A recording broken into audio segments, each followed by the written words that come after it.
Good evening, Warriors fans, and welcome to the third round of the Class 4A playoffs. We've got a historic matchup for you here tonight at D. Harris Field between the visiting Macon County Tigers and the White County Warriors. This is what you live for, a winner-go-home, high-stakes matchup between two bitter rivals this deep into November. Now, I'm so pleased to be up here with the guys who are going to make sure I don't fall down the stairs at the end of it. I'm talking about Mr. Sam Robb. Thank you, Dacus. It's a big task, but I am glad my number was called to help. Speaking of calls, I cannot wait to call this game here tonight, and I sure do hope it won't be our last, Dacus. Me either, Roberts, as we're just about to get underway here with pregame festivities. Should be having an invocation, I believe, from senior student Camden Ryan, followed by the national anthem. We'll keep you updated on what's going on for those of you at home that don't know. Just right now getting to look at the band in their uniforms. There won't be a halftime show, but I'm so glad that they're doing it before the game, Roberts. They look so great out there. They're going to play even better, I feel like. Oh, yeah, as always. As we're going through the regular spill, no profanity. We'll try our best up here, obviously, but for anybody else out there, you too, as it's going to be a big, packed house, both sides. It's going to be real bitter, real chippy. As here comes the presentation of colors, we will take the headsets off. Don't go anywhere.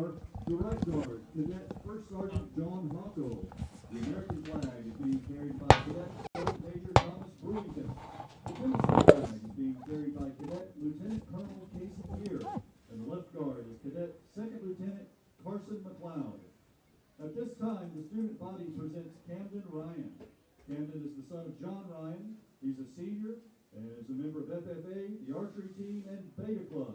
The ladies and gentlemen, Camden Ryan. Bow with me, please. Dear Lord, thank you for this day. Thank you for this beautiful weather we're having tonight. Thank you for how far both teams have come to play in this game. Ask that you'll watch over both sides, make sure they're safe not only during the game, but also on the ride home tonight. And in your name we pray, Lord. Amen. And now, please remain standing as the White County High School Warrior Marching Band, under the direction of Roger Mills, presents our national anthem.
What a beautiful prayer and what a beautiful salute to our nation right there. Camden Ryan, that southern drawl, it gets me every time. Sounds great over our loudspeakers, and he's a good omen. He started off this home season with a 41-13 win over Silverdale Academy when he prayed last. So let's see if we can't keep it up. Little good luck charm. We didn't have a pep rally today just because Coach Beatty didn't want one. Just because we've had a pep rally, we've lost every game. Superstitious bunch here. I don't blame them. I wouldn't either. I do the same thing. Something as big as this, it's something you don't want to play around with, as the band is assuming their positions.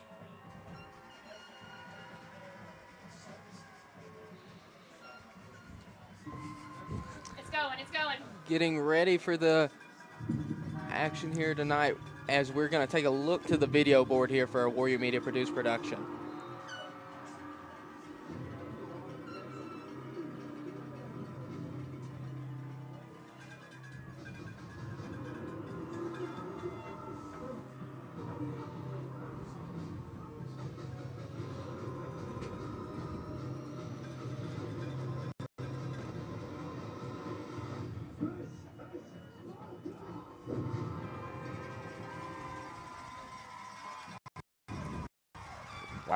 As the home fans certainly like it. I hope the fans liked it too.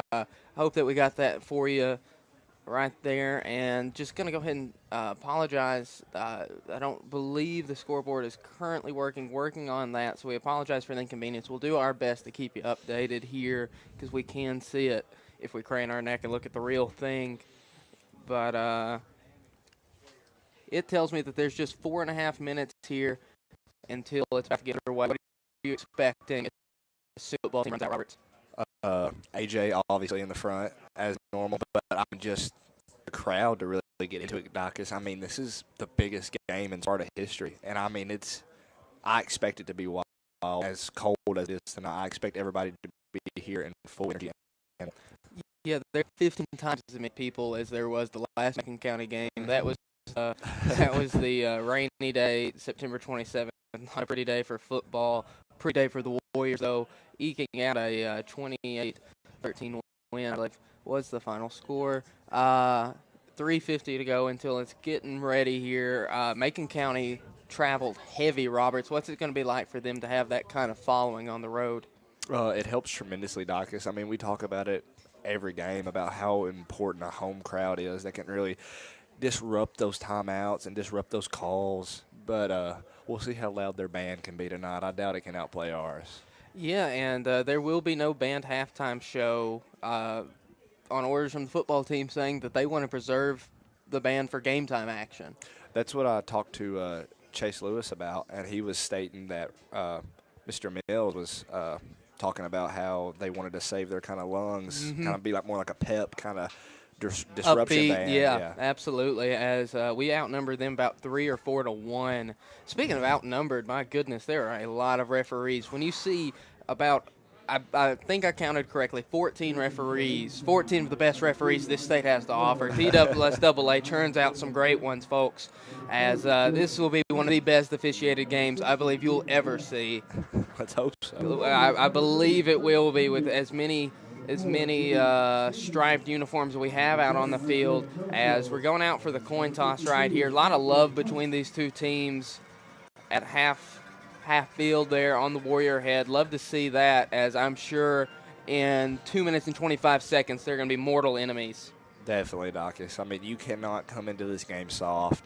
You got to be here, and you got to be here to play, and your head has to be in the right state of mind. As we're not capturing it right here for you. We're too busy with our band to really show you what's going on Macon County sideline. They've got a tiger rolling up and down. They've got the band getting into it. They've got a student section on the ground. It's a pretty impressive display. Speaking of impressive displays, that White County High School band right here getting into it. My favorite sound to hear, other than the closing buzzer after Warriors win, of course. But just about to get kicked underway. Just 1 minute and 38 seconds away from, as you said, Sam Roberts, the biggest game in the history of White County football. We've never been here before, and these boys don't want to end here either. This is not the end goal by any means. And the fact that it's a home game too, Dacus, makes it 10 times more exciting. And then the stakes of winning this game and making it another home game next Friday, even more incredible. So, I mean, it's just excitement all around. And here come your White County Warriors. Meeting them halfway are the 4 captains. And, man, Sam, we have had some raucous crowds, but this has got to be one of the loudest, especially when you factor in the conditions here tonight. Yes, Dacus. I mean, we have the door shut, and they are about as loud as they've been when we had the door open. As not taking anything off, these firework displays, I think they get more extravagant week in and week out. I'm sure that they thought they were done. Warriors had different plans. As I hope this isn't the finale. I'm waiting for some victory fireworks. Don't know about you, Sam. Always, Dacus. Nothing I look more forward to, and hopefully they can outdo the show they did last home game. I mean, that thing went on for at least 4 minutes. They set a very high bar for themselves out there to have to replicate that, as it's looking like the Warriors are going to be kicking off. I see Noah Skeeth out there. So Warriors going to get the ball to start the second half as the time is ticking away. We're going 5, 4, 3, 2-1. It is football time in White County officially, Sam Roberts. And we had an in-school girls basketball game yesterday. They scored 93 points. The boys, shorthanded, put up a good fight, but my goodness, this is the event of the week, of the year in White County athletics. I mean, a big smile just went across my face, Doc, as I saw that clock tick down to 0. I cannot explain the excitement right now. It is just outer body. You know, it's just, I can't wait for this. As let's hope that the clock's not ticking down on the Warriors season. I'm sure that whatever 11 guys are out there on that field, they're going to do everything they can to get another game. It's just, I'm sure that's the mentality at this point. Just keep fighting, keep getting your seniors another chance, keep making history, keep making your name one that people are going to be talking about 30 years from now. I was talking to Tripp about it. I was like, we're going to tell our grandkids about this team. Yes, we will. I mean, this is a Hall of Fame team, Docus. Whenever you go as far or farther than any team before. As the kick is up, it is mishandled. The Warriors got the ball. That is the start we were looking for, Roberts.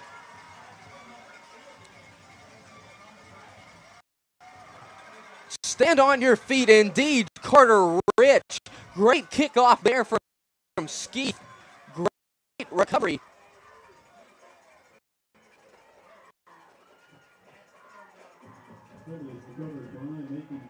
Macon County got it. I cannot believe they got it. It looked like it must have squirted out. But Docus, I'm not even mad about that. The hustle from the Warriors right there to make it on the field, that ball, and almost have a shot to get that is incredible.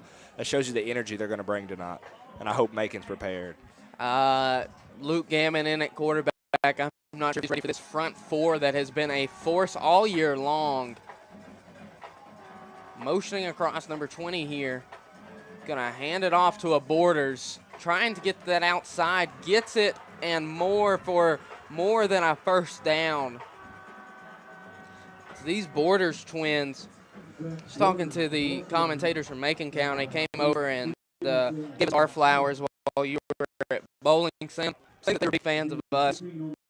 Watched this in Cap County. Thank you to them for coming over. Really cool moment to have two vets. So I really appreciate that. They were telling me that the Borders twins, number 4, Zach Borders, and number 7, Gabe Borders, they have 5 siblings. Whoa. And apparently they're so fast because they had to run to the dinner table every night. I bet, man. That's a huge family for a modern family, you know? Absolutely. Trying it up the middle here to a Borders. I'm sorry if the sound is a bit glitchy.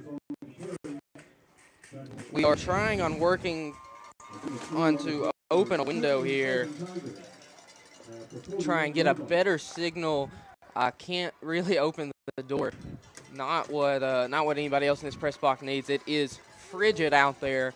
I hope you guys are enjoying this game from the comfort of your own home. As second down, my goodness, a deafening roar of cowbells and air horns. Here comes a handoff to the other Borders. Met immediately.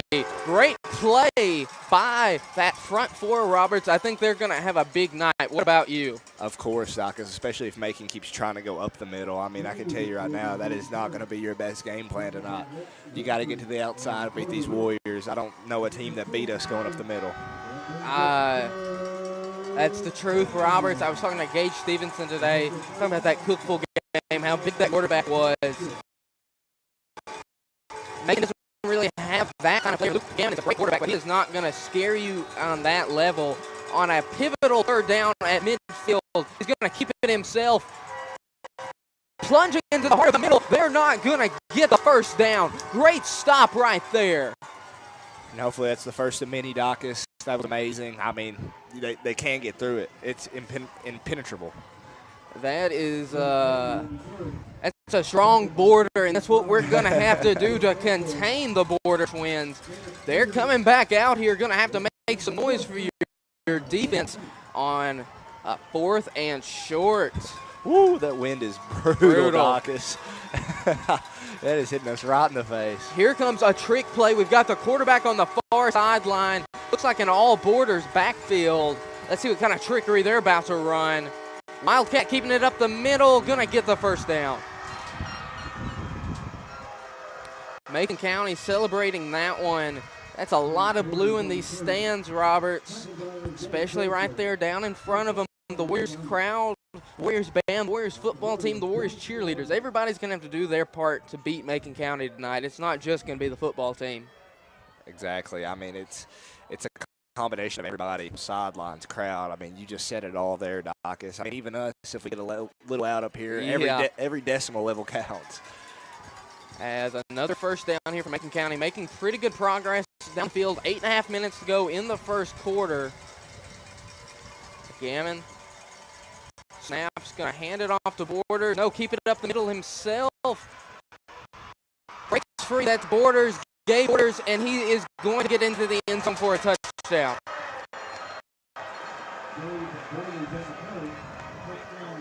And just like that, the Macon County flags will run out. The Warriors letting up a big early touchdown to number 7. Let me make sure I got that name right for you. That is Gay Borders, the senior. Now looking on for an extra point try. Scoring that touchdown with 8:14 to go here in the first quarter. Snap, hold, kick, up, and good.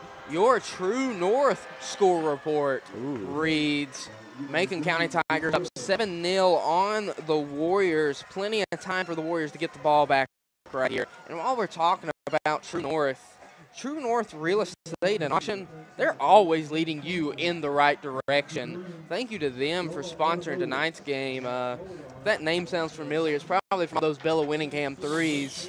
Feel like she's still hitting them right now, Robert. She was on our roll last night. She was, Docus. She started off with a hot hand, and hopefully they can continue through the whole season. Yeah, our girls basketball team, they had a big win in front of just about the whole student body. Everybody had $3 on hand to get out of fifth block.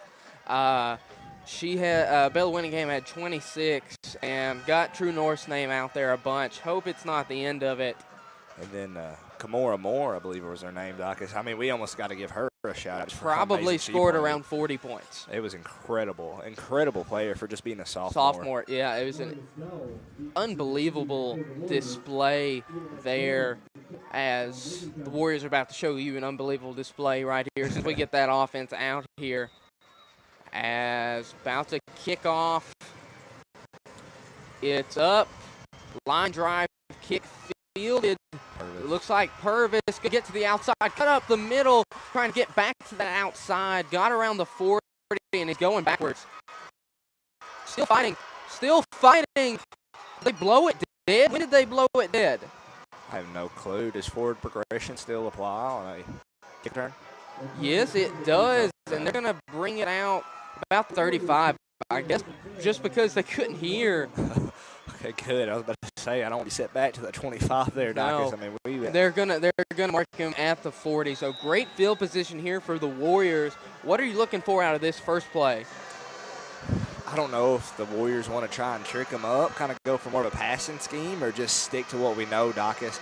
I feel like the safest bet would maybe just kind of get a feel for, maybe get a trip keeper, throw Isaiah up the middle, just kind of see what this Macon County's defense is going to be like all night. And it's a very different Warriors offense than the last time they played. We didn't complete a single pass in that game because of conditions, and we didn't have Kelso in the backfield as we have a flag. I'm sure there will be plenty of those with so many people being able to throw them. As the Warriors, another false start penalty. That was something that there's not a lot you can take away from a 28-0 win other than pure domination, except for the amount of penalties that the Warriors had. We talked about all year with 8:02 here to go in the first quarter. They're going to have to be less sloppy. As they motion across, Darvon Richmond going to keep it and now pitch it to Darvon. Gets to the outside and gets a pickup of 7 or 8. Great run there. Great read from Pinion.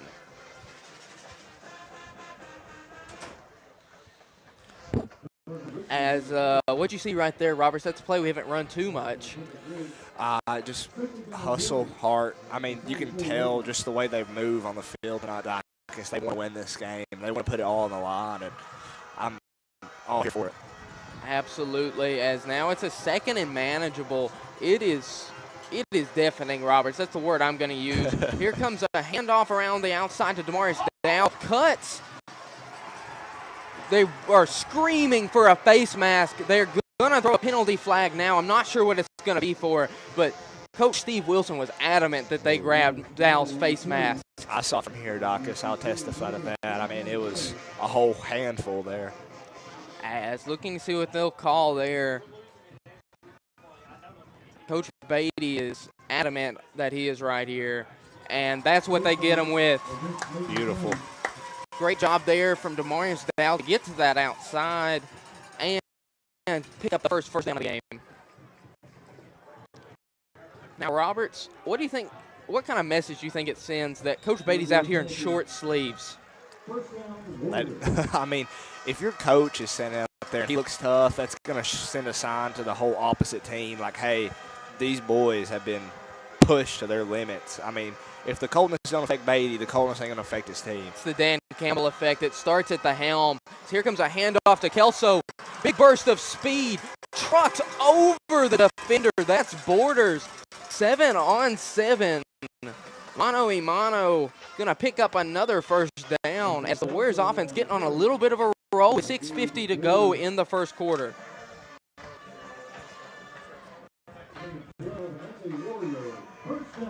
As this offensive line has had a big year, the addition of Coach Staroweski has paid such dividends. Really starts on that right tackle with Big John Humphreys. I've heard that he's got a bit of a calf injury there on the left side. He's got some tape on it. Let's see how much that hinders him. Pinion gonna keep it up the middle, dragging Macon County defenders with him after a pickup of about 4 yards. As I'm sure everybody out there has got bumps, bruises, cuts, anything of that nature. How are you going to fight through all of these ailments and the weather to win tonight, Roberts? Pure adrenaline, Docus. I mean, you just got to keep yourself amped up and in the game and just, you know, like, oh, come on, we got to do this. Every play-by-play, that's all that matters. As Pinion here, 2nd and 6 in shotgun, 3 receivers to the left. Gonna hand it off to Kelso around the outside. Good block from Stevenson. Crawling forward is Kelso. As that's been the mantra to go low on Kelso to save what could have been a touchdown. But Kelso's middle name is first down. I feel like he gets so many of them. One more before it's goal to go with 1.5 minutes going forward. You're looking at 4 out of this red zone offense. Just keep running it, Docus. I mean, why stop what works? I mean, get that ball to Isaiah. As they do keep it on that one. Pinion around the left side. Another pickup, wow. 3 or 4 yards. That play got me up here. I don't know about you, Docus. I would snatch Darvon Richmond. He got tackled without the football. I know. As it brings up another 2nd and about 6. And if the Warriors can get 3 to 4 yards on every first down, Roberts, that's a winning formula, don't you think? Of course. You don't have to get big chunk plays every time, Docus. It's just about how you can continue to keep getting a first down every time. And you're going to hand it around the outside. Kelso fighting through tackles. Tightrope back on the sideline. What a run that was. Wow. Pure acrobaticism, if that's even a word, from Isaiah Kelso. And if he had a few more years of just game under his belt, Docus, he'd probably heard one right there and maybe even in the end zone. You know? So it kind of gets your like how great that could Isaiah Kelso be. I can attest to that he is really fantastic this year. He's one of the most surprising performances, I think. Yes. Not a knock on him, but to pick up the position like he did, incredible. It is, Docus. I mean, he has performed way better than anybody could have asked him to. Pinion sending across Richmond. No, snuffed out immediately. Great tackle there by number 56. That is Hunter Griggs, the senior, as they took out that outside. Let's see if they won't give it back to Kelson. Go back up.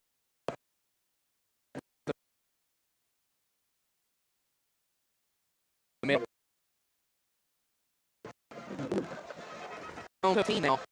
3 receivers on Kenyon's right side, making a little bit of miscommunication. Kelso gonna bounce around that right side. Stiff arm falls forward, as that was a great tackle there. Looked like number 2, Isaac McClard. He was draped on him there, Docus. He was not letting go at all. It's incredibly hard to do whenever these frigid temperatures. Absolutely, you got cold hands. Of course you want to be out there. It's the playoffs, state tournament on the line. But, man, at some point, the conditions have got to be just bleak. Right.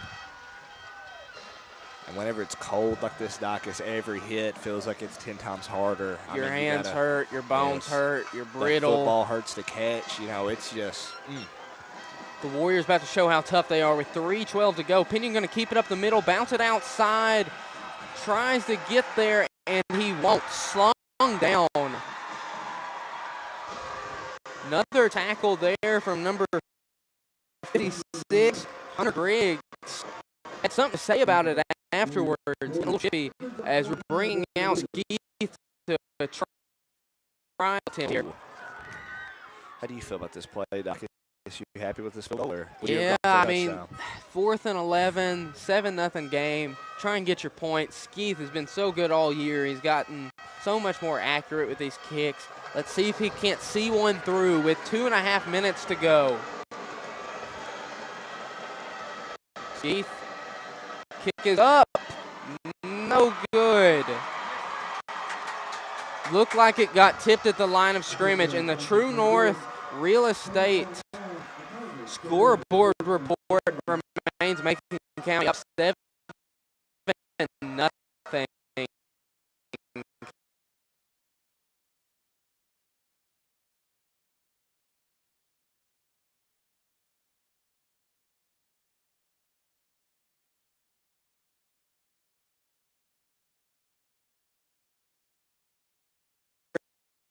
But thankfully our offense is strong enough. I don't have a doubt in my mind that we can't win this game still easily. There's plenty of the clock. Yeah, come back, but the Warriors can fight through here. As that was no, sir. That was Brandon Parker.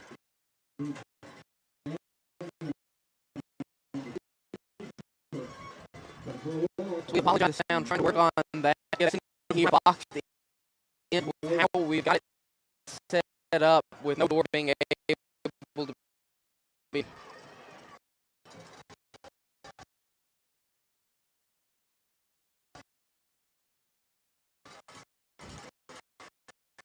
And now it's 2nd and long. Inside careful.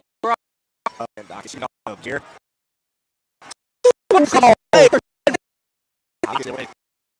Happen. I mean, I just get rid of the play and just start calling everything out. Do not throw Darvon Richmond's way. Sam Roberts, the only help I can give you. He has had some incredible year, just a great year. And Gammon, that's a tough one to get intercepted. That's just unbelievable that he can actually go up and get that. I mean, they just gave up their complete stop and blocked field goal, and now the Warriors completely negated the field goal. Like, I mean, they're right back here. With 1:28 to go in the first quarter, Warriors got the ball on the 32-yard line of Macon County. Gonna hand it off. No keep, and Pinion turf monster tackle. Hope his hamstring okay. I talked to him yesterday at the basketball game about it. He said if he was 100%, but he's about 90, 95%. And my goodness, Sam Roberts, 90% of Trip Pinion, I'll take 100% of the time. Couldn't have said it any better myself there, Docus. Imperial March playing as we've got 1 minute to go in the first quarter with the Warriors trailing on the True North Real Estate scoreboard 7-0. Looking for the end zone here. Pinion in shotgun, gonna motion across down. They hand off to him, trying to bounce it to the outside. Great tackle from Borders.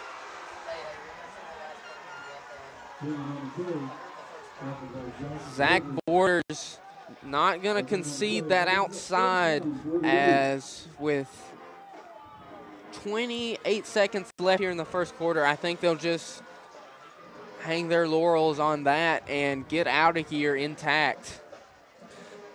Now, Dacus, if you're on that sideline, where do you go from here? What are you thinking about doing? Well, they already showed, Luke Gaiman showed what it's like throwing in these conditions. It's a little frigid, little cold, little windy. I still think you got to air one out and see what happens. Maybe get Richmond on a slant. It's worked all year long. As the True North Real Estate scoreboard report reads, Macon County up 7-0 at the end of one. And I know it's been a while since kickoff, but from kickoff to closing, True North Real Estate has you covered. Hopefully the Warriors can get uncovered here near the red zone, officially on the 34-yard line. We're going to be switching sides here. I'm going to have to adjust how I'm sitting, see if we can't punch it in. What are you drawing up, Roberts? I called a slant. What do you want to see? Dacus, that's exactly what I want to see. Like, I mean, you couldn't have took the words right out of my mouth any better. I mean, that Darvon slant has been something we've done all year, and I would love to see it tried right here. Absolutely. Well, you got to think that the Warriors fight how the next 12 minutes play out. After halftime, they get the ball back, which is huge to start the second half with the ball. But want to hope you can get something here, make it closer on another field goal try maybe, or make it fourth and manageable. Right. As you don't want to waste too many opportunities getting a turnover like they did. Yeah, and especially with, you know, how good a field position they have right now to score. If they can get in here quick, it's kind of seeming like one team is getting a chance to score each kind of possession is how this ball game is kind of aired out so far. So if they can score quick right here, could be a touchdown lead by the end of the second quarter here. We'll see as they send out Sims to the left side. Going to have Pinion in the backfield, throwing a screen pass to Darvon, trying to fight for it, going low, fighting forward, gets about 5 or so yards. As I'm being told that the sound is getting better right now.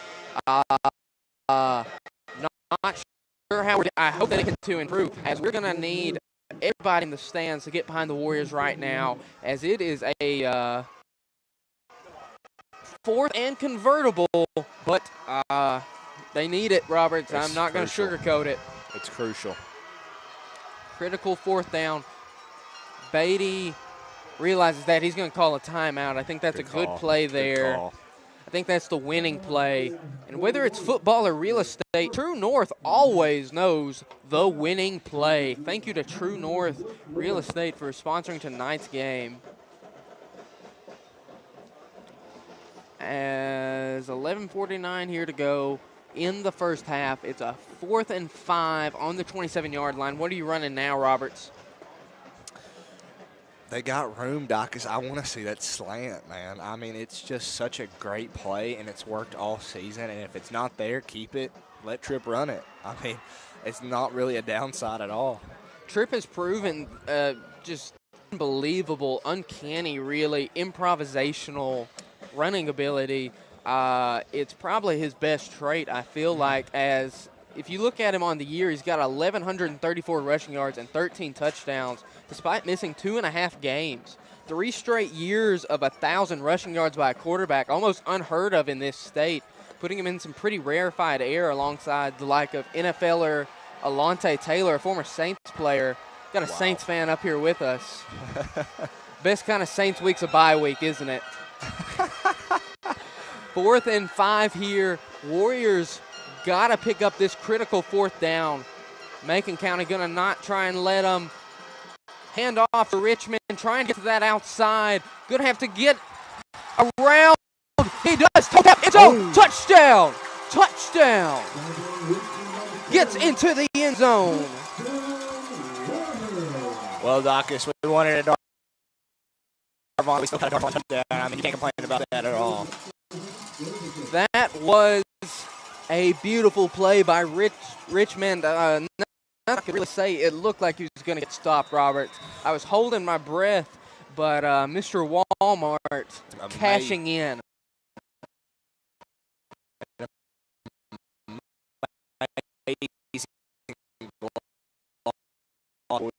Here's his last line of fingers. It's going to be big for his confidence, Robert. Good.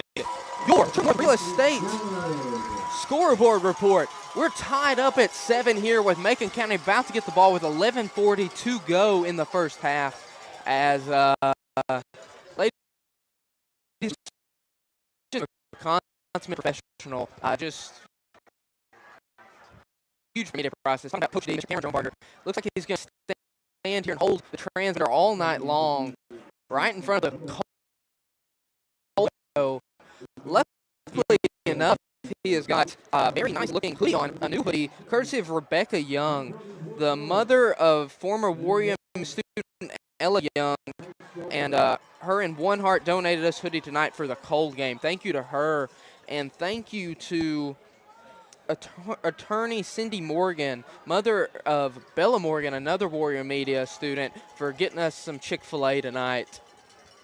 Thank y'all so much. Shout out to Rebecca, because I personally know her. Her and my mom are together. So then there's a shout out for my mom as well. So and I'm excited to try my sweatshirt on personally. Yeah. They look amazing. And you played at the trolley stop? I did play at the trolley stop.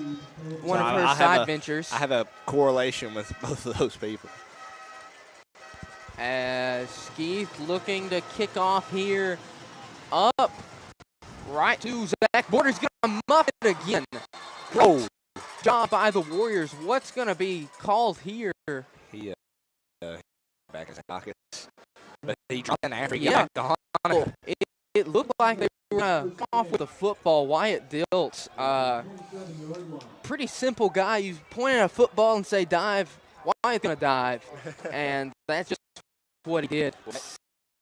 Sending far back here. Macon's got to be careful. I mean, if you give up almost two like that, they're going to keep coming even harder and even harder every time, Dacus. And they will not.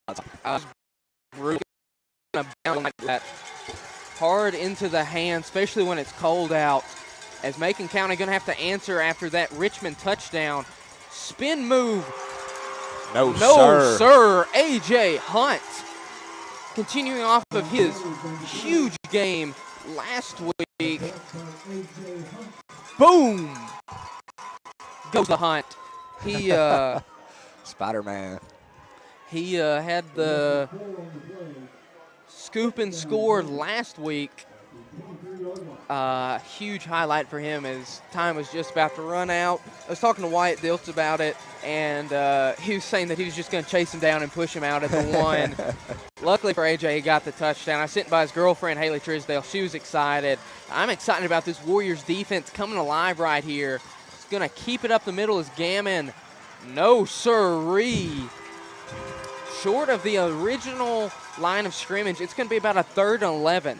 Ooh, this is crucial for Macon right here. But I'm Warriors, I don't want them to get within 5 yards of that first down. Just seeing how they're kind of playing confidence and not Dacus, especially going for a 4th down right off the bat like that.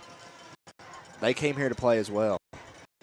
Indeed, on a 3rd and 11 with 10:20 to go in the first half, it is critical right here. The Warriors can get some great field position. They just have got to keep them short of the line to gain. Gammon gonna motion across a receiver. No, excuse me, that's Borders again doing some more Wildcat. Oh. No, sir. Mono, I'll take R7 over their 7 every day of the week, Sam. And I know that when I heard Dacus, he got whiplash. That Isaiah came and brought the boom. As the are forcing a punt here. Richmond having a game seem to remember so far that interception and the touchdown. And also being a brute force on offense and an even bigger one on defense there to force the punt. He's always an incredible player, Dacus. He is, and star players come through in the clutch. Almost blocked by Lex Winfrey. Good punt there, though. Going to get out of bounds around the 30-yard line. Good punt from number 51 who tried to milk some contact. That is Brody Fry. That's a wonderful punt there, Dacus. Beautiful. But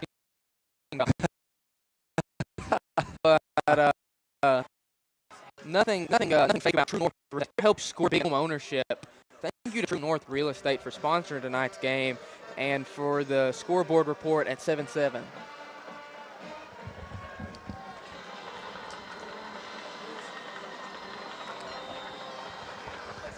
Okay, we're going to lose you guys for just a minute, but we will be right back. Don't go anywhere. Don't get scared either. We'll be right back. We'll still commentate, though, just for practice, as Kelso fighting forward at the line of scrimmage, getting into a rugby pile. Ball's out. Macon County ball.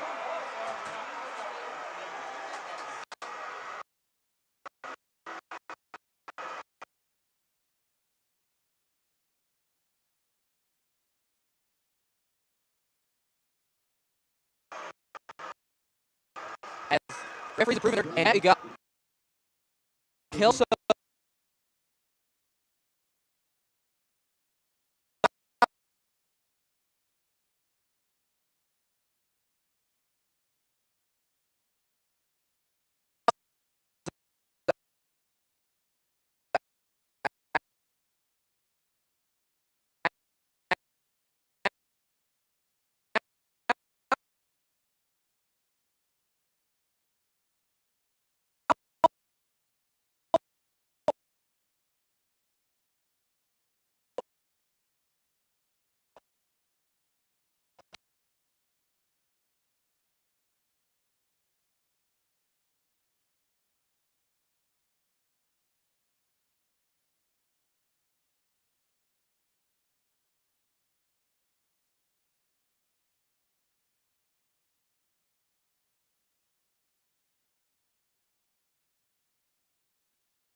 Out for anything he can, just getting a glove on it.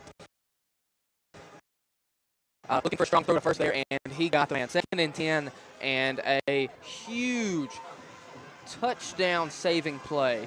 And the thing here, Doc, is you lost a lot of momentum right there, but you can't let Macon get any more. They just gained off of that. Like, you got to still bring the heat and bring the energy and tell them, hey, you might have got lucky right there, but we're going to still bring the boom every time. Absolutely. 2nd and long. Handing it off to one of the borders. Not going to get there. 3rd and long. Turf monster kind of got him right there, yeah, too. It looked like this side of the field has been slick for both sides. As now it brings up a 3rd and 7. If you're Macon County, what are you going to try and run here? I just kind of lob it up, and hopefully it goes to one of our players, preferably. But you just got to run it. I mean, every time they've thrown it, we've got a hand on it, Dacus, and that's just not something I'd want to risk here. No, I definitely wouldn't throw it around the side. That's got Mr. Walmart, Darvon Richmond, as they are getting big around the line of scrimmage. Handing it off to Borders, trying to go for a counter. Great play from Hunt. Great play from Hunt. Just the ability to get out there and get somebody as quick as Borders. Get the feet. And even farther back than the rest even called it, just due to the fact that Borders to run back, and then Isaiah got him. But it was still an amazing. Beautiful play. North scoreboard report, 7:37, 7-7. A lot of sevens out there. Not even factoring in Isaiah Kelso and Gabe Borders, as right now it's 2 huge forces. Kelso versus Borders out there. Hunt versus the other Borders. Gammon versus Richmond. The Stars are out tonight. Timeout, Macon County. And this timeout will be best used to tell you about True North Real Estate, who's been helping you make the right move on and off the field. Thank you to True North Real Estate and Auction Services for sponsoring tonight's football game, as I'm sure the people at home are glad to watch it at home underneath a blanket, got the heat on, no windows open, no drafts. As I hope the audio is better now. I know we're having to mess around with it, just kind of difficult to get it all the way out there to the truck. Coach D, a consummate professional, standing out here in the conditions, doing what he can. As Macon County cooled off a little bit, crowd-wise, Roberts, they're going to have to get loud right here if they want to convert. I couldn't have said it any better myself, Docus. I mean, whenever you're playing a football team by yourself against a force like this home Warriors crowd at D. Harris Field, I mean, you're just going to lose that battle every time. Every time. This home field advantage is nothing to sneeze at, Robert. Starting to transition into basketball there, Yeah. Docus. We're kind of getting them moved. We're in the middle of it, Roberts. We've got so much coming up. Hope you're here for all of it. As Gammon under center, dropping back to pass. He's got a man. That's one of the borders. Touchdown. Great throw from Gammon. Great route. Great play call. As you can tell, the Warriors were not ready for that at all. No, I mean, he was wide open with 20 foot around in all directions, Docus. That was a beautiful play from Macon and a wonderful throw from their quarterback. As it looked like that Eli Smith deflection was foreshadowing. This Warrior secondary has been suspect. It's the weakest link of the defense, I believe, and it's cost them 6 points, waiting on 7. Kick up, kick, good. Your True North Real Estate and Auction Service scoreboard report reads Macon County 14, White County Warriors 7. And with 7 minutes on the clock, we still get ball back at halftime, Docus. So Warriors are still in a great position right here, but you don't want to.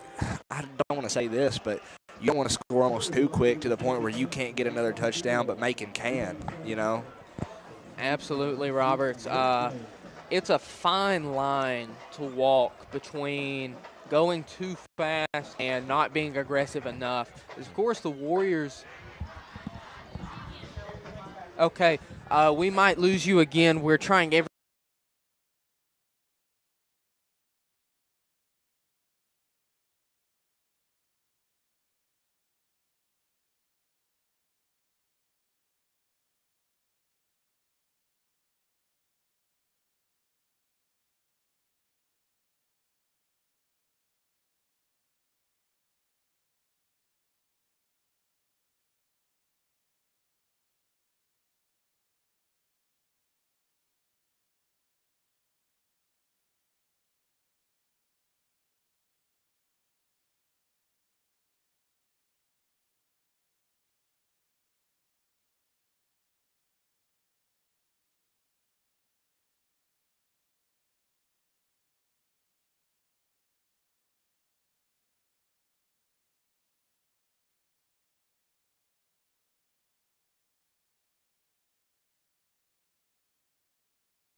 it too. He's got a bad hamstring, so I'm sure they're just selling out to stop him. Like, hey, if you get the football, we're going to rally and keep this out of your hands.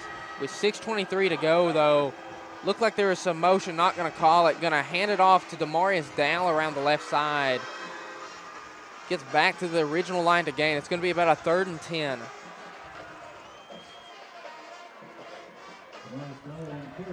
And right here, this is crucial. We're talking about not wanting to go too fast and not aggressive enough. But right here, you got to pick this up, Roberts. You cannot give them the ball back with the ability to make it a 2-score game. Not at all, Dacus. I mean, this is a play. I mean, this is a play the Warriors will look back on, win or lose. Yeah, definitely a pivotal turning point. The climax of the game so far. Pinion motioning across Richmond. He's been the golden boy tonight. Kelso not going to get it. As the Warriors are going to have to vary up their looks, as I could tell what that was going to be from up here, and I'm sure the Macon County coaches could too. And just like that, the worst possible time for a 3-and-out. As obviously just frustrating series from the Warriors. For anybody that was lost or maybe not back with us, 5 minutes to go here in the first half. The Warriors are going to punt the ball back, down 14-7 on the True North Real Estate scoreboard report. Low snap, going to have to get it up quickly. It's a nice-looking punt for now. Bounces right at the 20-yard line. Going to be down right around the 17-yard line, and a good punt. Great punt right there. Macon still has a long way to go, Dacus. I mean, it's not completely bad yet. Well, if you're the Warriors, you want a turnover or you want a punt. You don't want a turnover on downs way deep into your own territory. You want to get the ball back where you've got some time with 4:46 to go in this first half. You know you're getting the ball back, so that's not an issue. It's just what's the True North Real Estate scoreboard report going to say when you do? Right. You know, you want to go with that first possession coming out of halftime. You want to go up. You don't want to tie. Here comes Gammon handing it off to Borders around the left side as these front four are going to do everything they can to not let Macon County beat them. Not at all, Dacus. I mean, they will be there all night. I mean, I see bodies flying in the whole time. They look like rag dolls out there. All right, Mom, thank you for that. Sounding much better so far. Going to knock on wood. Please don't jinx us, as hopefully we've got this squared away. If you love to hear me and Sam talk, this is going to be the halftime show for you. No band. You're just going to hear analysis and anything in between. With 4:08 to go here in the first half, Gammon in shotgun, dropping back to pass, looking, scanning, high throw, incomplete. Oh. Good play from Stevenson. Macon cannot afford to do that at all. High Dacus. pass like that, we've seen plenty of those go the wrong way. Darvon Richmond made one of the most insane interceptions I've ever seen. I mean, he's really in a league of one with it. Just went up and snatched the ball that was too high last week. So beautiful. They're ball hawks, Roberts. They are ball hawks. And Gammon under center. We have not seen anybody go under center except for Macon County this year, as obviously it's messing with our looks. Dropping back to pass. Boom. Sacked by Lex Winfrey. The stars have come out. We've said it, Roberts. No, the Warriors sir. are not going to lose this game. Macon County's going to have to win it. Wow, what a play from Lex Winfrey right there. I mean, nobody was in his way. It almost seemed like he had a full head of steam. Maybe the line was just afraid to block him, because I know I would be. That's the only problem going behind center like that.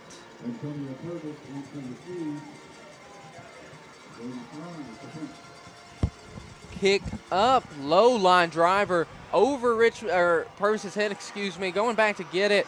Shakes a tackle, does a spin move, and we've already seen one injury out of that. That many referees, you think they're going to have to quit letting those piles go that long, trying to preserve these guys' legs. Yeah, hopefully nobody can get hurt on those. They're such dangerous plays. I know people have been talking about banning it in NFL. I don't see it, but high school pushing people like that, that's just really unnatural. Glad nobody got hurt.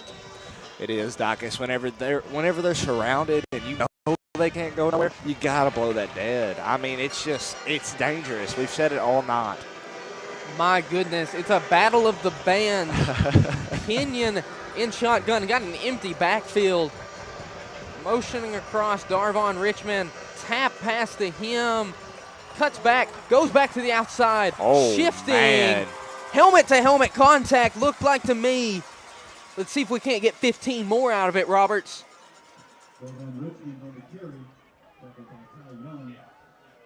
Looked like he led with the crown of the helmet. No, a holding on the offense. As the crowd doing a lot of talking right here. We'll just let them speak, Dacus. Let them do their job. Yeah, holding on the offense. Going to make it a 1st and 20 with 3 minutes even to go in the first half. Clock about to run now. Huddled up at the 40. That run hurt me, Dacus. All that stopping and going, spin, stop. Richmond looking like a blur out there tonight. Somebody with a torn ACL can attest. Making those kind of cuts can be dangerous. Keeping it is Pinion fighting forward. We're yet to get that that signature trip Pinion run, but that was a little bit closer. Pick up about 10. Now a 2nd and 10. Pinion gesturing to the sidelines. I'm hoping that's just a signal for a play call and he wasn't grabbing near that hamstring. Scaring me. 2:10 to go in the first half. Pinion empty backfield again. A lot of motion here. A lot of moving parts. Trying to get some playmakers some room to work. Here comes one of them. Going to hand it off to Dow. Runs right into your own blocker. You got to have better vision than that, Demarius. It's the equivalent of running into a guy setting a screen for you. Right. At some point, you got to have your head up and looking, as a lack of awareness right there hurt. And here comes a flag. If it was holding, they did a bad job. So we're awaiting this penalty call. I'm glad they don't have to go to every referee and discuss it because we'd be here all night. Face mask on the defense. Beautiful. A bailout, if I've ever seen one, as, man, we were moving the wrong way. As Macon County's going to have to be a little less aggressive with the way they're throwing those arms out. It's the second time they've grabbed a face mask and given us a first down. And it's hard, Dacus. I mean, when there's 14 referees out there, they're going to catch everything. You have to play perfect. As I'm sure they're not going to call everything. That's just not how it works. You can't call every flag. Exactly. I mean, the old saying is there's holding on every play, but I'm sure that they're not going to let anything slip by tonight. This has been a great crew so far. Screen pass to Dow.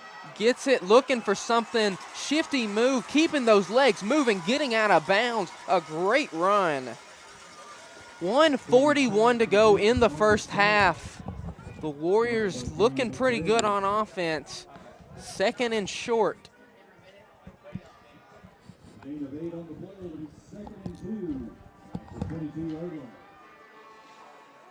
1:41 to go. Clock stoppage here after Dow got out of bounds.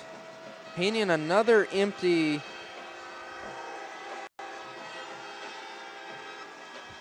Running it here, no, brought down. As with 1:31 to go, it's still 14-7 Macon County on the True North Real Estate scoreboard. That's what I said. 1:20 to go. A big third down. What do you want to see here, Roberts, with 1:15 to go?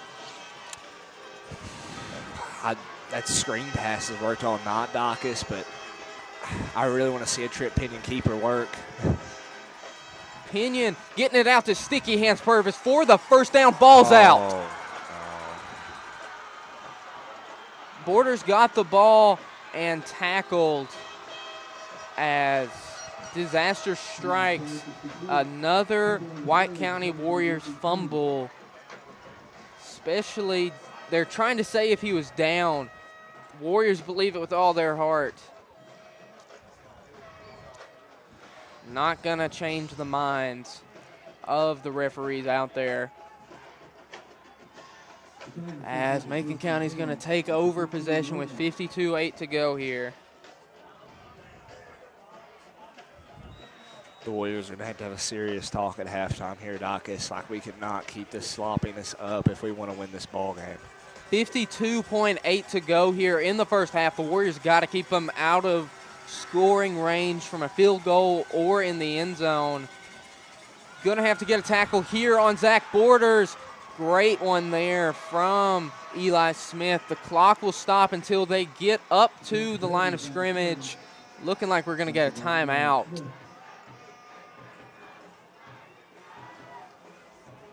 Did they call a timeout? Sideline warning? Sideline warning on the Warriors with 45.4 to go. Clock should be running if I'm not mistaken. Unless that, yeah, there we go. Borders getting to that outside where he's so dangerous. Breaks through a tackle. One man to beat. Good move. Gets out of bounds with 31.6 seconds to go. A great run from Borders as Richmond forced him out of bounds. Hoped you could have got him inbounds to force a timeout, but now Macon County in business inside the red zone. What's the Warriors defense going to have to do in these next 31.6 seconds, Sam Roberts? Keep bringing the heat that they've done all day, Dacus. I mean, you can't – that's such a heartbreaking 2 plays, but you just can't get down on yourself right here. You got to keep coming at them, and you got to get that stop. Here is Borders going around the right side. Going to get into the end zone. That's a touchdown. As the Warriors on the True North Real Estate scoreboard report going down 20-7 with 25.6 seconds left. Confetti traveling well with the folks from Lafayette. Pinning an extra point right here. No matter what it is, it's a 2-score game. The Warriors can't hang their heads. They're going to have to make some adjustments as this is the most adversity they've had to face all year. It's good. True North Real Estate scoreboard report, 21-7 in favor of the Tigers. Warriors got 2 timeouts, got less than 30 seconds to go. If I'm them, I'm going to be very cautious. As what's gone wrong this first half, Roberts? Just it's small stuff, Dacus. You play so good. You get a simple penalty, kind of knocks you back. You come back from it. You play great defense. But it's just the little stuff at the end of the day. It's like drop balls. You know, if Purvis doesn't drop that ball right there, we're looking at brings us within 1 touchdown. We come back at a halftime, maybe score another. It's a tie ball game, and it's a 14-point fumble as it stands. The way it was looking like the Warriors maybe could have gotten the end zone. At the very least, a 10-point fumble. Huge swing there from Macon County. Both teams capitalizing off turnovers. The Warriors defense going to have to just create some more opportunities. There is confetti all over that sideline. I hope that nobody slips on that, as I would be irate if I slipped on some visiting fans' confetti. yes. Squib kick right to Tucker Pinion. Fielded at the 30, trying to get that outside. Fights off a tackle. Going to get out of bounds right there at about the 37-yard line with 17.3 seconds left in the first half. The Warriors down 14 points on the True North Real Estate scoreboard. You don't want to just hand one in with a knee. That sends the wrong message. But see what a handoff does for you, what a screen pass does for you. You just got to be a little bit more sure-handed. We've had 2 fumbles tonight, something that we've not seen too much of. We've had 3 fumbles lost in the last 2 games. Hands are cold. I get that, but the Warriors are going to have to show more out there on the field if they want to keep playing tonight, as they're going to get down around the outside, get into the corner. Kept them in bounds? No, got just out of bounds enough to stop the clock on 9.1 seconds to go in the first half. Brings up about a 2nd and 5, and if I'm the Warriors, nothing crazy here. Don't want to give the ball up. Don't want to shoot yourself in the foot more. On that same note, maybe you catch Macon County napping. I mean, there's a lot in play right here. 9.1 seconds to go here. Pinion right in front of the visiting band in shotgun. 3 receivers on his right side, running back on his left hip. Calling a timeout is the Warriors. That makes you feel like they are trying to get to where they could cut into this deficit. That or Coach Beatty just doesn't want to take the timeouts with him during halftime. Right. Either could be true. As 9.1 seconds to go right here. What are you saying in the huddle, Roberts? Don't play risky, but don't just give in. You know, like, I mean, you can't give in here, Dacus. You got to at least try. Give yourself the best. You just got to give yourself the best shot you can here. You got 9 seconds, but don't give them the ball back. You know, you cannot afford to make another touchdown. No, you can't. But, I mean, Dacus, are you running it right here? Even with as far as you got to go? If I'm passing it, I'm not dropping back to pass it. It's play action pass or nothing. Got to try and catch him napping. As who knows, maybe Coach Beatty just called that timeout to think about what he's going to say at halftime, or give his guys some more break in between. Who knows what that timeout was about. We're about to see, though. Pinion dropping back, going to roll out to his right. Cork one up, deep pass along the sidelines. Incomplete. There is 1 second, 1.0 on the clock before we head to halftime. As I know that the White County High School Band will not be doing their performance to keep them ready for the second half, but you got to think about this home crowd down 2 touchdowns in the freezing cold, having nothing to do but talk to one another. Let's see if they can't come out flat either to start the second half. But who knows, maybe a Hail Mary score right here would get them back into it. Dropping back to pass is Pinion. Going to have to evade the pass rush. Throws on the run. Complete. And that's just some more stats right there for Gage Stevenson. As the first half draws to an end with the Warriors down 21-7 on the True North Real Estate scoreboard report. As a deflating first half there if you're the Warriors. Yeah, I mean, it's tough, Dacus, but I mean, the ball game's not over. You got plenty of game left to come back. You get the ball back at halftime. You just, from here on out, you can't be sloppy. You know, you've lost that chance to kind of be risky. You know, you gotta play smart. There are some sports where leads don't mean a whole lot. Basketball, I think, is chief. I feel like a lead in basketball doesn't mean a whole lot at the end of the day with how hot and cold shooters can get. If I hit 3 3-pointers in 2 minutes, I have made up a 9-point deficit just like that.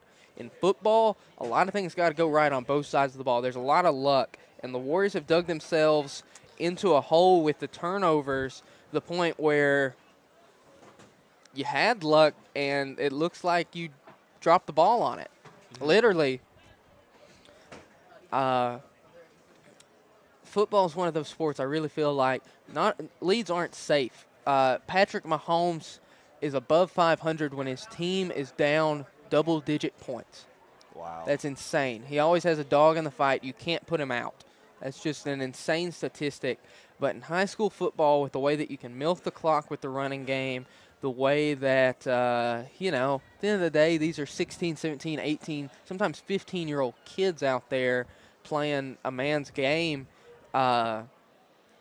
Any simple mistake can really swing the pendulum. And after so many mistakes that you have on your own, you can just really dictate the outcome. I feel like mistakes in football do more harm than any other sport. Would you agree with that?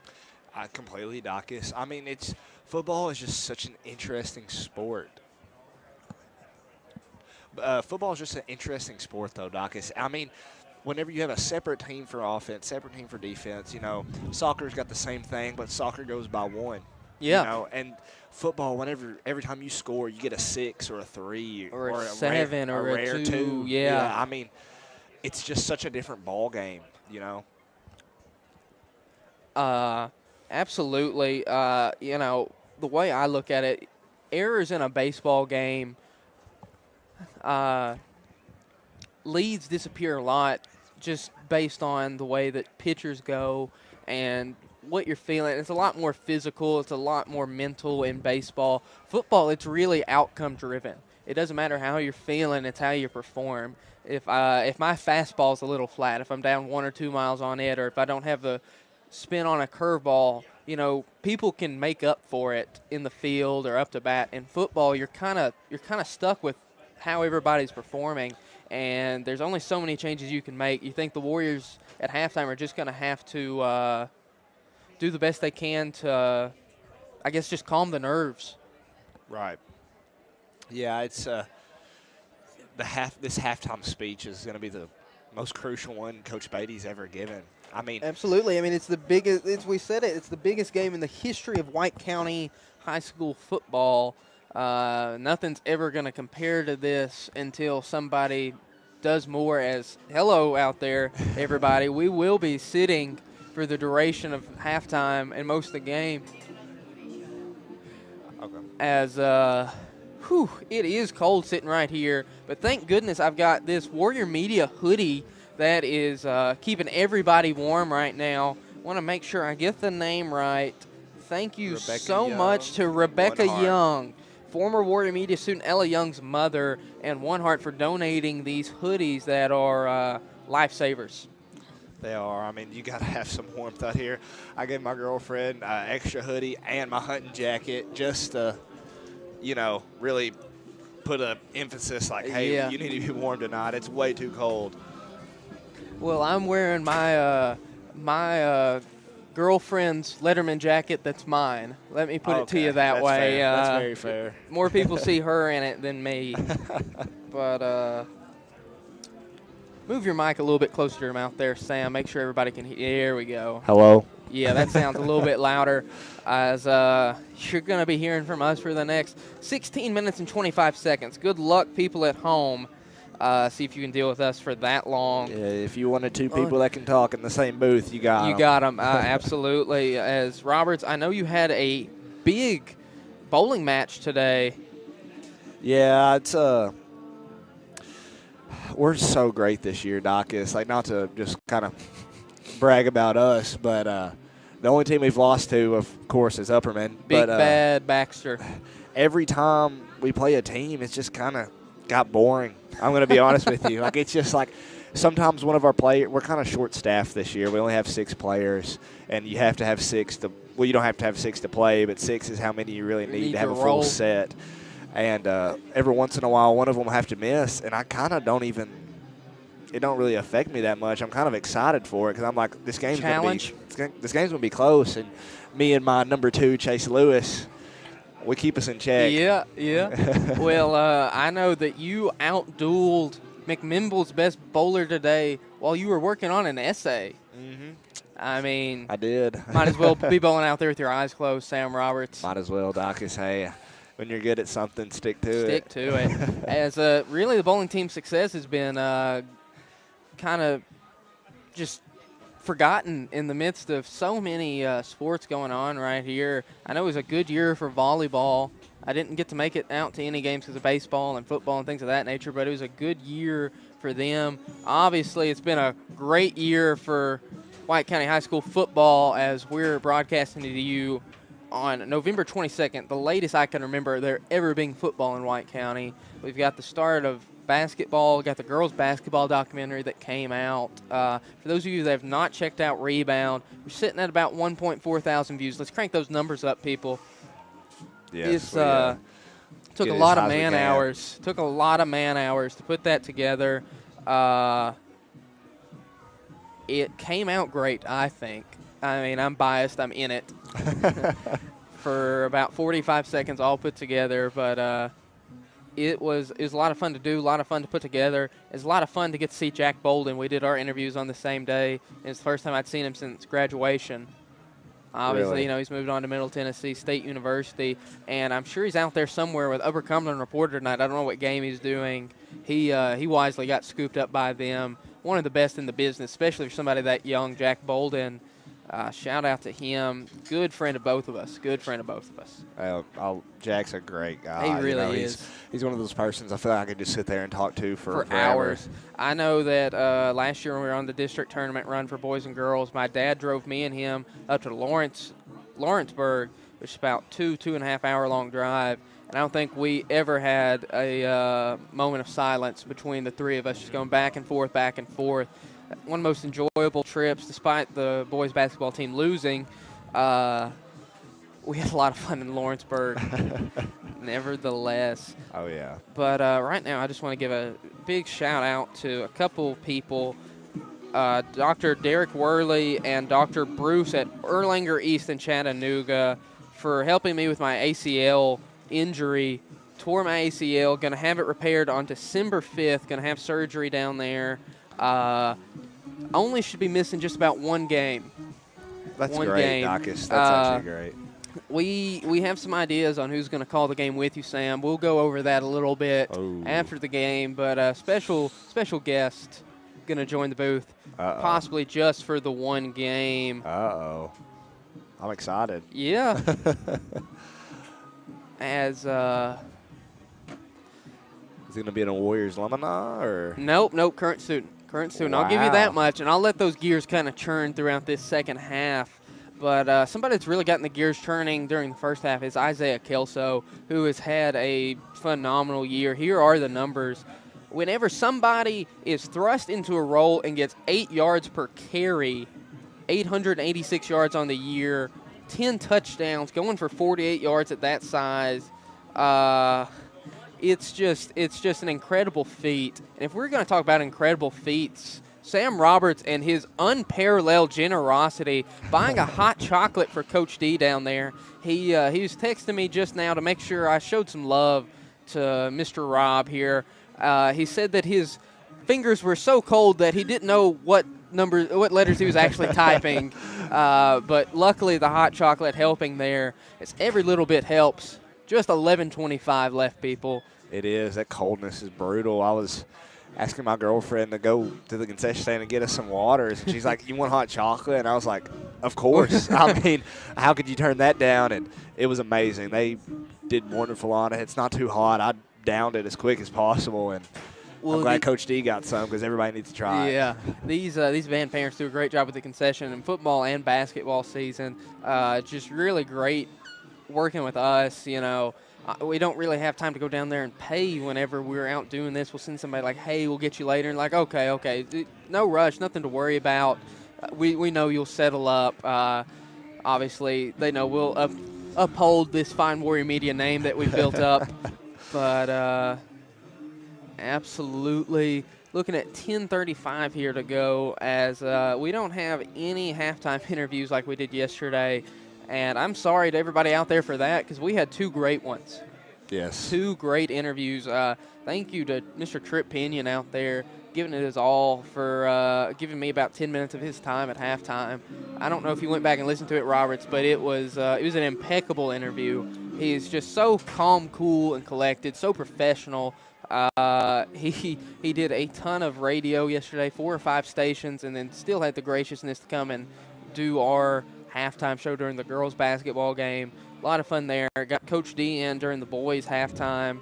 And it was the most exciting part of the boys' game until Nate Griffin pulled off, I mean, probably the craziest play I've seen during my 4 years at this high school. And one I showed you later, you had your back turned. Yes, that was a great – it was the exact play they used to draw for Grant Slatton and them. I mean, I'm going to call it the Mitchell Special.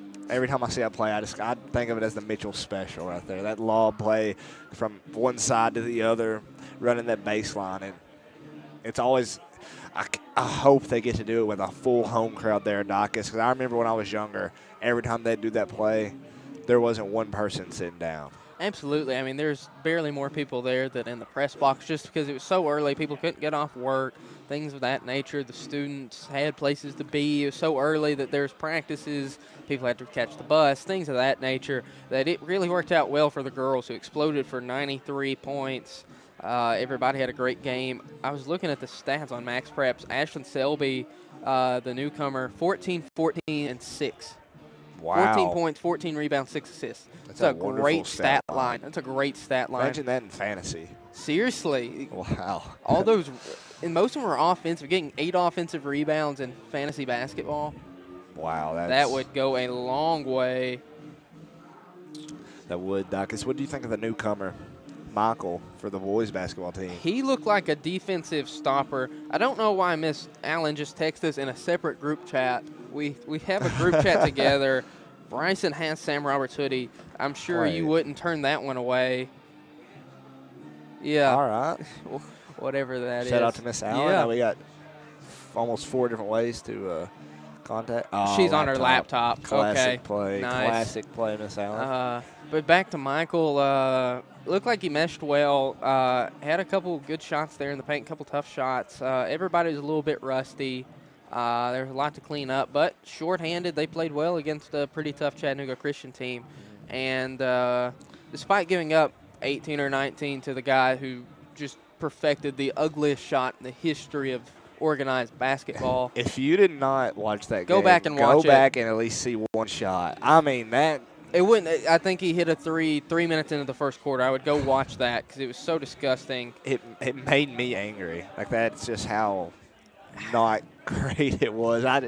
It's a shot form you got to watch yourself to understand, you know. And if to anybody out there at home that's like, hey, that kind of looks like me shooting it. Sorry, I'm sorry, but sorry, I mean, but don't shoot that around me. Yeah. At some point you're like, well, who has the ugly shot? Usually it's you with the ugly shot. As like you were saying, Robert, just made me mad. But somebody that's just got the heart of a lion, the courage of a chameleon. I didn't know how to alliterate that one. But Coach D down here holding the transmitter outside in the conditions to make things work. Hey, he's got heart. Absolutely. And shout out to myself for throwing Coach that D's away trash that you bought. That I bought. Yeah, I mean, it's just. I feel like a dad. It's a symbiotic relationship. Us and Coach D, we give him hot chocolate. He gives people at home audio. Right. I mean, can't ask for anything more than that. As there's 6 minutes and 10 seconds left, you know, add 3 minutes on top of it for the stupid 3-minute thing that they do. I don't understand. I know that our clocks can read 23 minutes. Yes, it makes me so angry. Like, it's maybe they just don't like the number 23. I love the number 23. I love the number 23. Michael Jordan. The best number you can really have in a sport, almost. I mean, there's a lot of great number 23s out there. As I'm going to think about it, you know, there's Michael Jordan, LeBron James. I mean, those are the two come straight to mind. My dad's favorite baseball player, Ryan Sandberg, Rhino, 1984 NL MVP, second baseman for the Chicago Cubs. He was 23. Him and MJ were big at the same time, so there were 2 number 23s in Chicago. Wow. That's a pretty cool, you know, height of their powers type deal. I was number 23 when I played for DeLisa Price in Sparta Youth Basketball when I averaged 11 points per game. So there's a lot of great number 23s out there. Moral of the story. Really? It's for the audio. The audio. Our audio to get to the truck out there.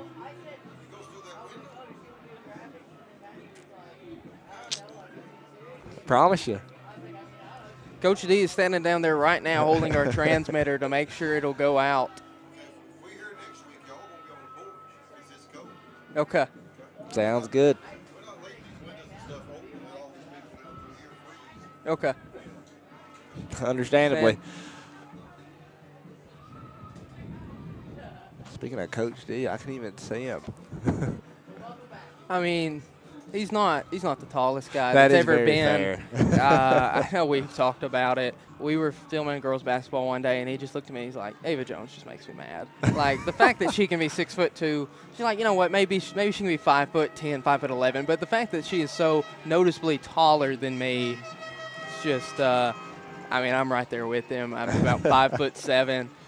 And Chase Lewis, he argues differently. He's Okay. like, I'm 6'1", and I'm taller than Ava Jones. Oh, wow. So we might have a little controversy going here in Sparta. Interesting. Chase is sneaky tall. He does not seem tall until you stand next to him at all. Real scrawny guy, but he kind of looks like a beanstalk. I mean, he is tall.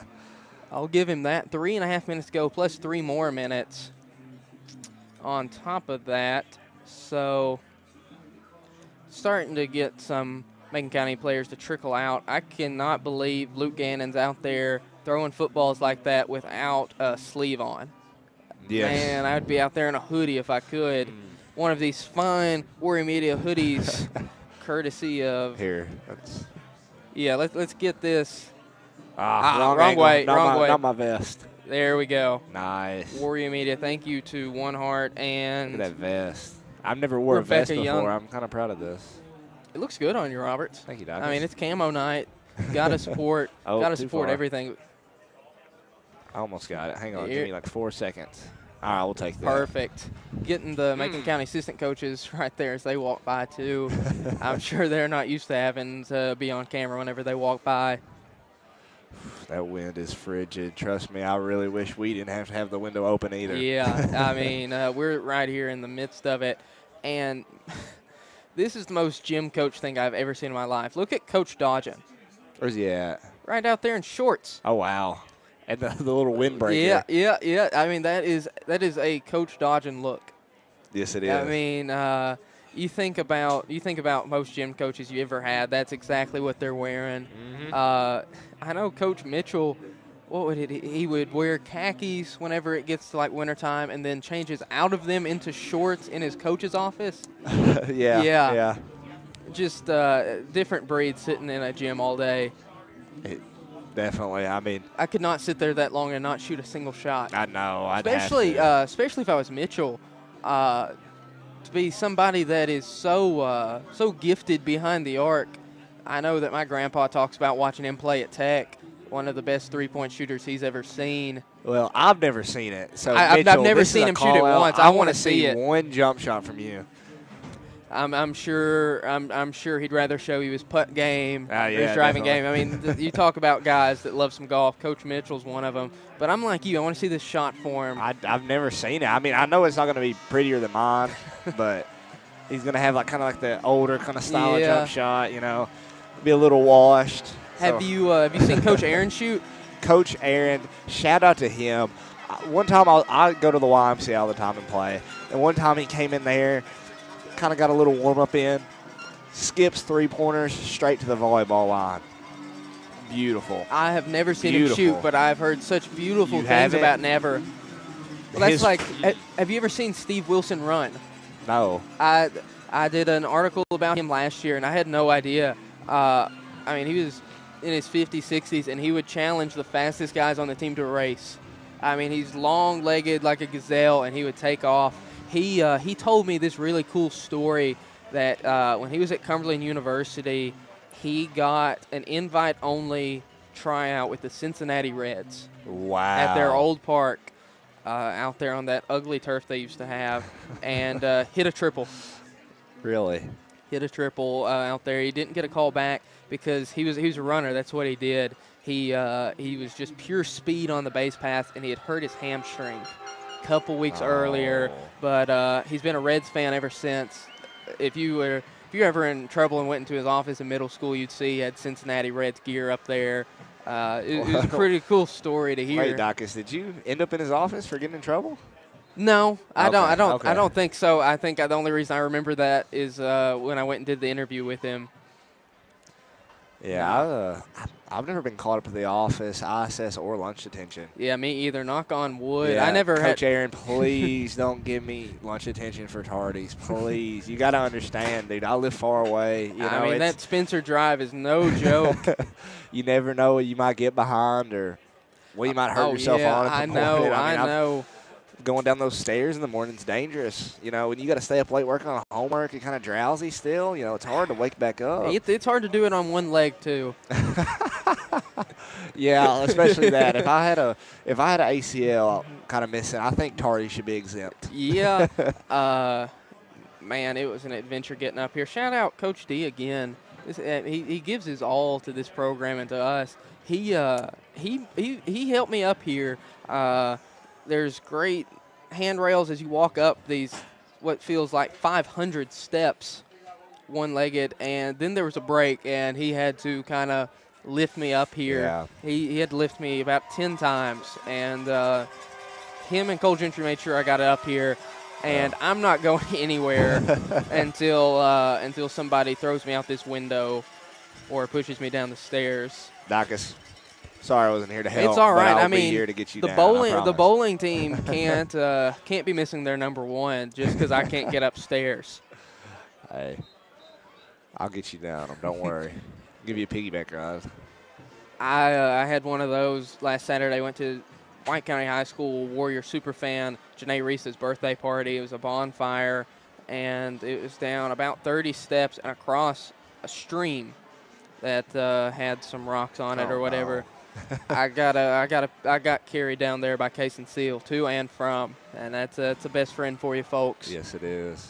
Case and Seal, what a great guy. Honestly. You know, we talked about that, who he saved in the car crash. Car crash, earlier this yeah. year. He won't talk about it, but he did on his way back home, saw that there was a car crash on Old Smithville Highway North, and put the truck in park, left Mimi sitting there, and went in, made sure everybody was okay, and helped a woman get out of the back seat. Wonderful. Just wonderful story. As Sparta, hometown hero. Speaking of some Sparta hometown heroes, in 15 seconds we're about to see some. What do you think the halftime speech was like? What do you think the adjustments we're going to make are?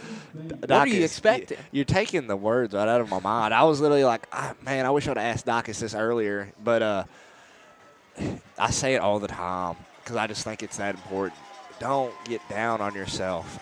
There's so much left in this game, and you're only down 2 scores, and you're getting the ball back right here. But don't waste time either.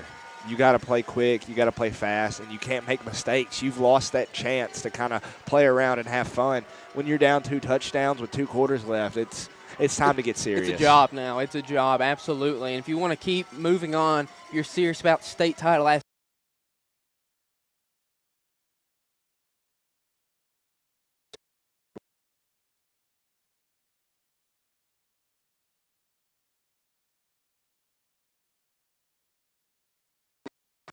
Can't win the ladder, getting the football here, going to kick it on the ground, fielded by Dill, who bumped right into Carter Rich and went down. Way to go down on the ball right there instead of trying to bobble it and take off. You know, that's a very risky thing to do. Yeah, good kicking strategy right there. We've seen a couple of muffed kickoff returns by Macon County, so try and use some of that turf to their advantage. It's been a little tricky tonight as this field's not being used to being played on this late into the year, and I'm sure it won't mind.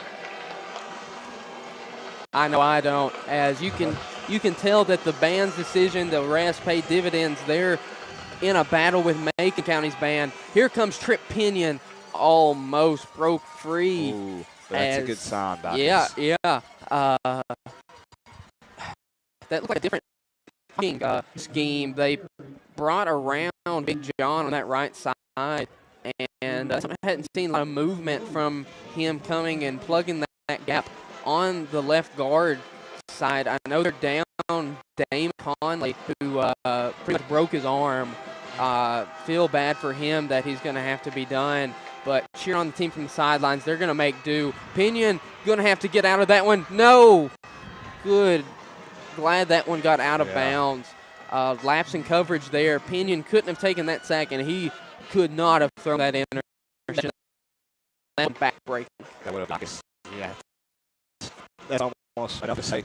That's almost a dagger. You know, almost right there. You get the ball back this early, start half, making this close has been deadly. And we cannot afford to go down. We can't afford to go down 3 touchdown, Roberts. Tom Brady's not out on that football field. No. We just can't do it. 11:14 to go here in the third quarter. The Warriors on a 3rd and short, trying to make some magic happen. Pinion trying to make some magic happen. Fighting free, breaking free. Please get out of it. Great run from Pinion. That's what we're going to need, Dacus. We're going to need Pinion back. I mean, he kind of shot forward. Who do we have down? Can you see a number? 6, Dacus. Number 6. I have the roster right here. That's Braden Haas. That he's okay. And if you're in need of being okay in the real estate game, True North, they help clients buy, sell, and invest in real estate with confidence, provide expert guidance, personalized service, and local market knowledge to ensure the best outcomes. Thank you for sponsoring tonight as we hope that he's okay. He's limping off as lower body injuries are no joke. Luckily, he can put some weight on it. It's not good to really have this insider track knowledge, but I know that after my injury, I could get up, I sprang up and walked until the next day that it hurt. So maybe that adrenaline can kick in. It looked like a contact injury, which they say is better, and I'll seconds with 11 minutes to go here. Hopefully, Haas can be back out there doing what he can. Gonna hand it off to Kelso around the left side. Runs over Borders.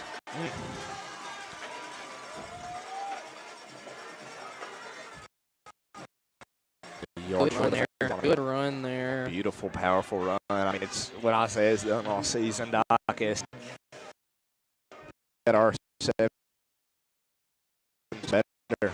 Yeah, I'll take him any day of the week. As he might. You know, depending on what kind of game he has, he could get close to that 1,000-yard mark, which would just be incredible with a few games he played. As he's setting it up, 2nd and 2. Looks like they got Joe down. No, Cole Sims, who is a decoy. Pinion tried it up the middle, which would have handed it off.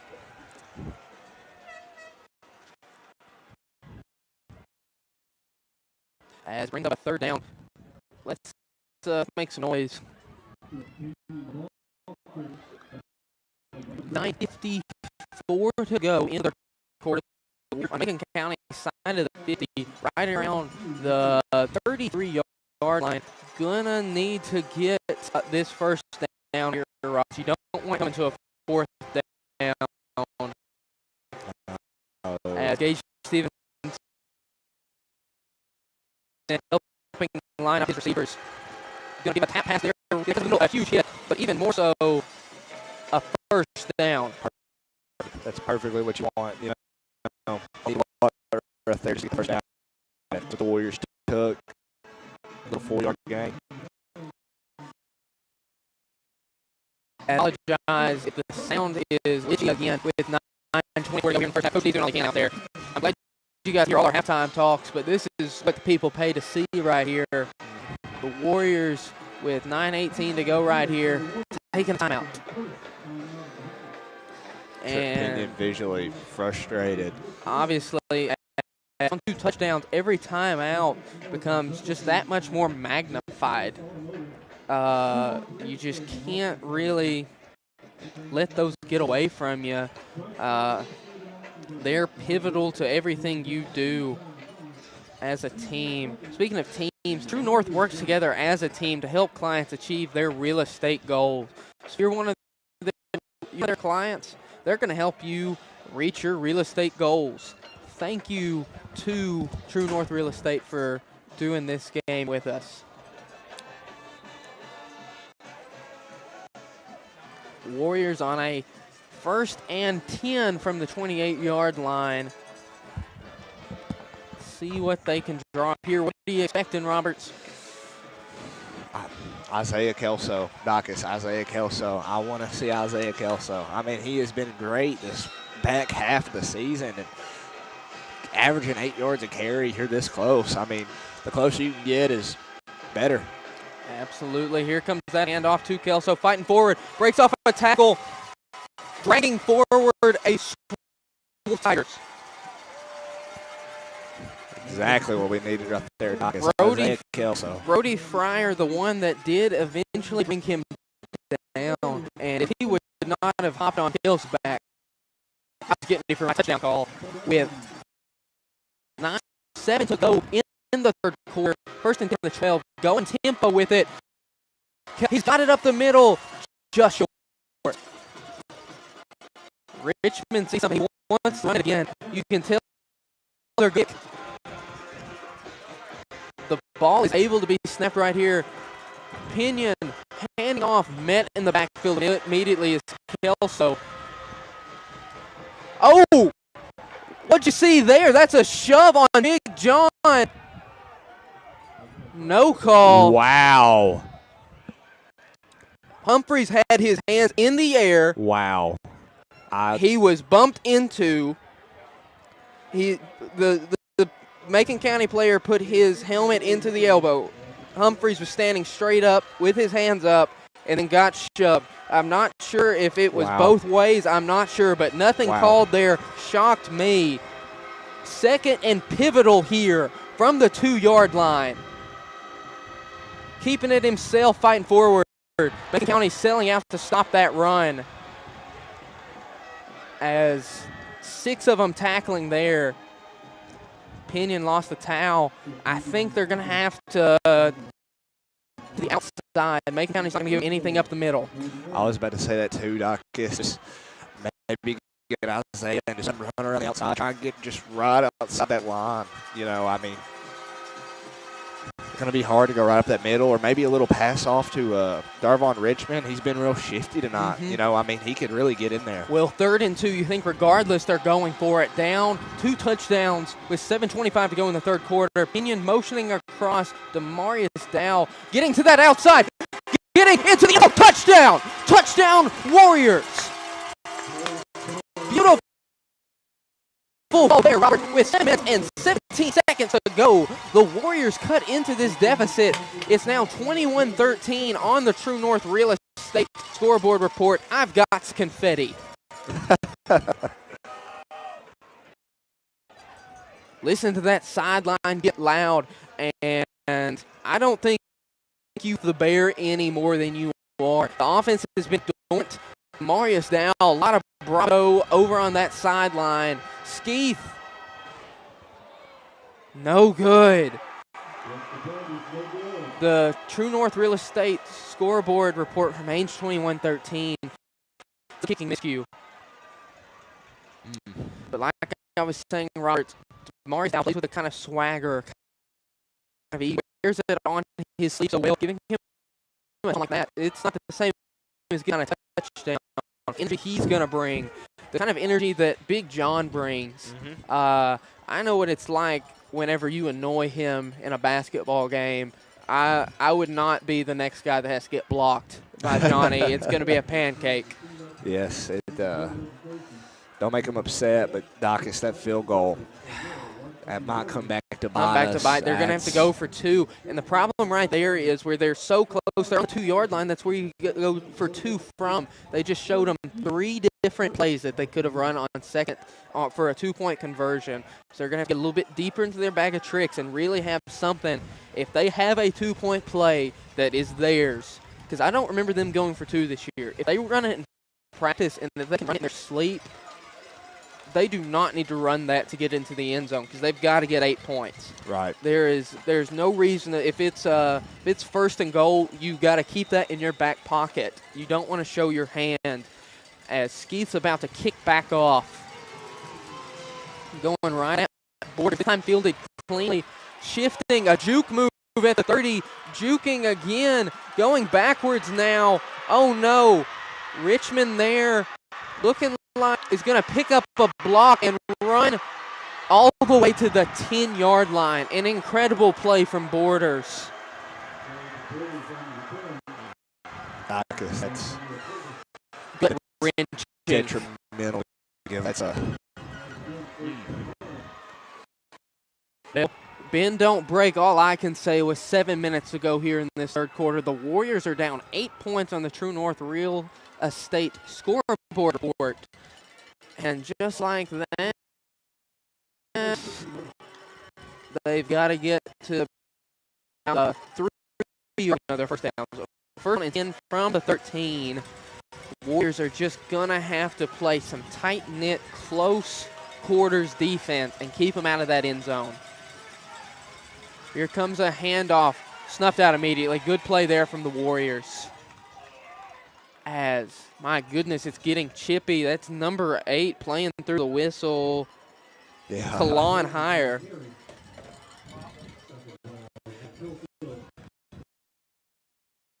As with 6:38 to go, right here, this is the big problem with digging yourself in a hole. You can't let up a field goal either if you're back down 2 scores. Yep. That's a 16-point. That's going for 2 twice.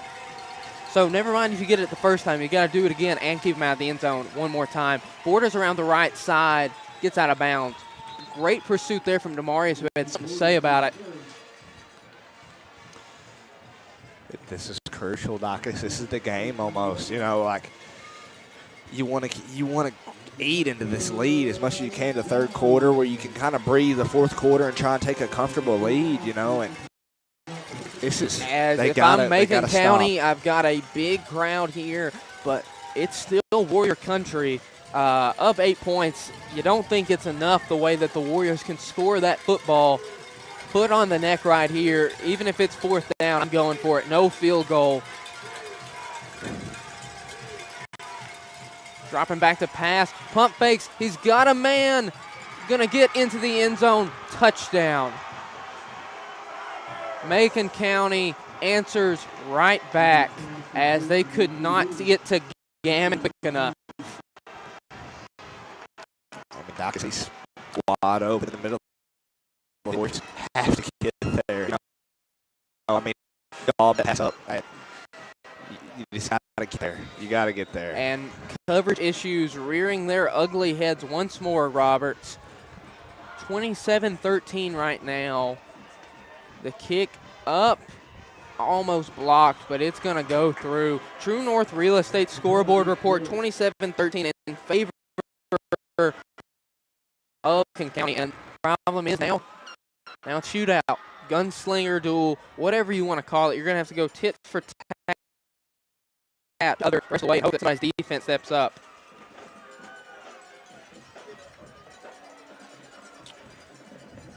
As we've got 6:13 to go here in the third quarter. Warriors down 15 points. What are you telling the guys right now, Roberts?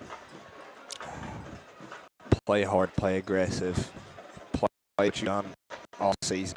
You know, back to what we did to be making last time. Find that what's left in your heart. You know, I mean, there's still plenty of game left, and they scored within a minute. You know, it's not. So if you were going to have to give a touchdown, that is ideally the way to do it, to give yourself as much time as possible. Obviously, you don't want to give up 7 points, but if 7 points are what you're going to give up, shaving just about a minute off the clock with 6:13 to go in the third quarter. But what just hurts us is it took us 5 minutes to score. So long, you know? and you can do that now. You can take 5-minute possessions all you want, but if you're going to have the ball for over 4 minutes, I think you got to get 7 points. Not only got to get 7 points, you got to get a stop right after. So right now, the Warriors still have that explosive play. Maybe they can get one. Here comes a kickoff through the air, right to Purvis. slacked at the 30. So you got to kind of look to get to that outside, maybe try and run towards a sideline there. You know, it's you're not just team at him. And the thing is, Macon County has done plenty to win this game, and the Warriors have done plenty to lose this game. Those two factors put into it, it's not a winning combination. So right now, the Warriors are going to have to make a momentum shift, a tide shift. They're going to have to go out there and make the plays. Because right now, despite the score, it's still ability on ability. And I'll take our guys 7 days out of the week and twice on Sunday. They're just going to have to perform. Pinion going to hand it off to Kelso, fighting forward right near that first down mark. They're hitting him while he's down right there, Roberts. Grabbing at his leg. And they won't call it. That looks like, who are we looking at here? Is that a 12 or 2? That's number 2. I'll get you his name right here if you want to remember. Isaac McClark. Looked like a dirty tackle down there on the ground as here's another handoff. Kelso going to fight forward right through McClark's tackle for the first down. They're hitting him while he's down again. Wow. It's getting chippy in there. This is incredible. They're letting them play. When Isaiah's showing emotion, that's saying something. They're getting into it right here, Robert. It's getting chippy. I think it could get dangerous. It's kept in check. 5:22 to go here in the third quarter. Kelso fighting up the middle. Gets about 3 or 4. Oh, thank goodness there wasn't really late hits there. No. Still some attitude when Kelso up. Still some attitude by Macon County defenders. They got off each other. It's been a long time since that coin toss, Sam. We're talking about it. These are mortal enemies right now. Each standing in the way of the other trip to possibly the state. There's a game in between, but the season's on the line, and who's going to do more for it with 4:50 to go in the third? Pinion up the middle, spin move, gets right near the first down. Pancake block by number 72, Jonathan Humphreys, right there, as we were talking about poking the bear. Yeah. Kelso coming off on 3rd and short. Wow. Not sure if I understand that. With 1 or 2 yards to get right here, I'm calling up a heavy dosage of Kelso. I don't know about you, Roberts. There's just 4:18 to go in the third quarter. They're going to need something. Pinion going to give it to Sims. Shifty going forward, fighting forward, trying to push him forward. They're going to blow it dead. I'm glad you can tell that they were a little bit quicker on the whistle than they were earlier. They saw Kelso kind of grabbing at that. Good job there by the officials to blow that early. 4:07 to go now. The Warriors got the first down.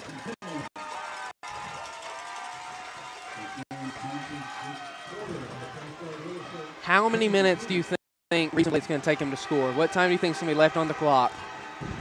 Probably about a minute. Well, let's hold my Sims breath. Running into a great tackle from Borders. He has played fantastically. An admirable tackle there as Sims, a big burst of speed inside the red zone, getting all the way to the 18. A great hole by the offensive line. Even better recognition there from Sims, who's got some fresh legs out there, looking pretty good. I'm glad to get back on this.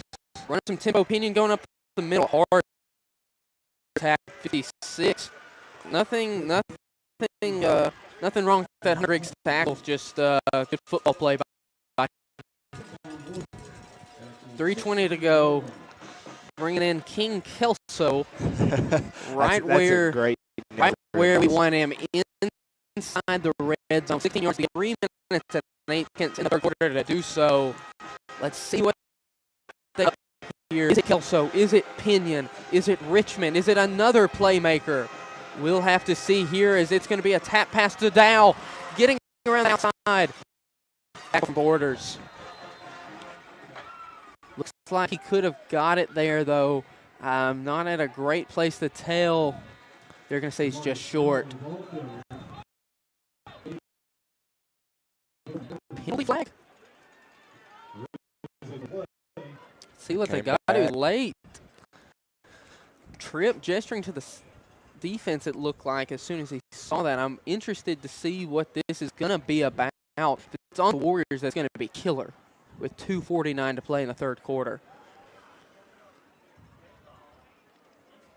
Unsportsmanlike on Macon. Thank you. They've been begging for it, Roberts. They have been begging for it. Well, I just wish that those 15 yards could have helped us out a little bit more, as it will be a first down, goal-to-go situation with 2:49 to go.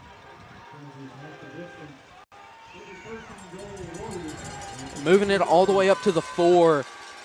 Macon County had a great stop earlier down there until they got to the outside. I'm going to see if they don't do it again here. That's what I would call, they just did a tap pass to Demarius. Maybe get Richmond on it. What do you think, Roberts? I'm going to try Kelso right here. I mean, this is so close. Kelso's averaging 8. I mean, he's my go-to, Dacus. He's my go-to. Getting an extra blocker here. Pinning up the middle. Diving forward. Touchdown. Touchdown. When you need 6 points, you need Tripp. Ladies and gentlemen, that was a football. That was a superstar play. Laying his body on the line to get 6 points for this team. He has given everything. Blood, sweat, tears, and ring this season, as we're for the extra needs to see this one go with the True North Real Estate scoreboard 28-19. It's a 2-score game yet. Up. No, good. His third missed kick of the game, Roberts. It's going to keep it a 2-score game. Kicking woes once again binding the Warriors with the True North Real Estate score report remaining 28-19 with 2:39 to play.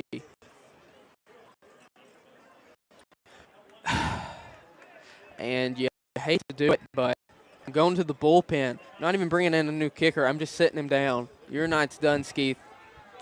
You've missed 2 extra points and a field goal. That's 5 points. That would make it 28-24 if he hit everything.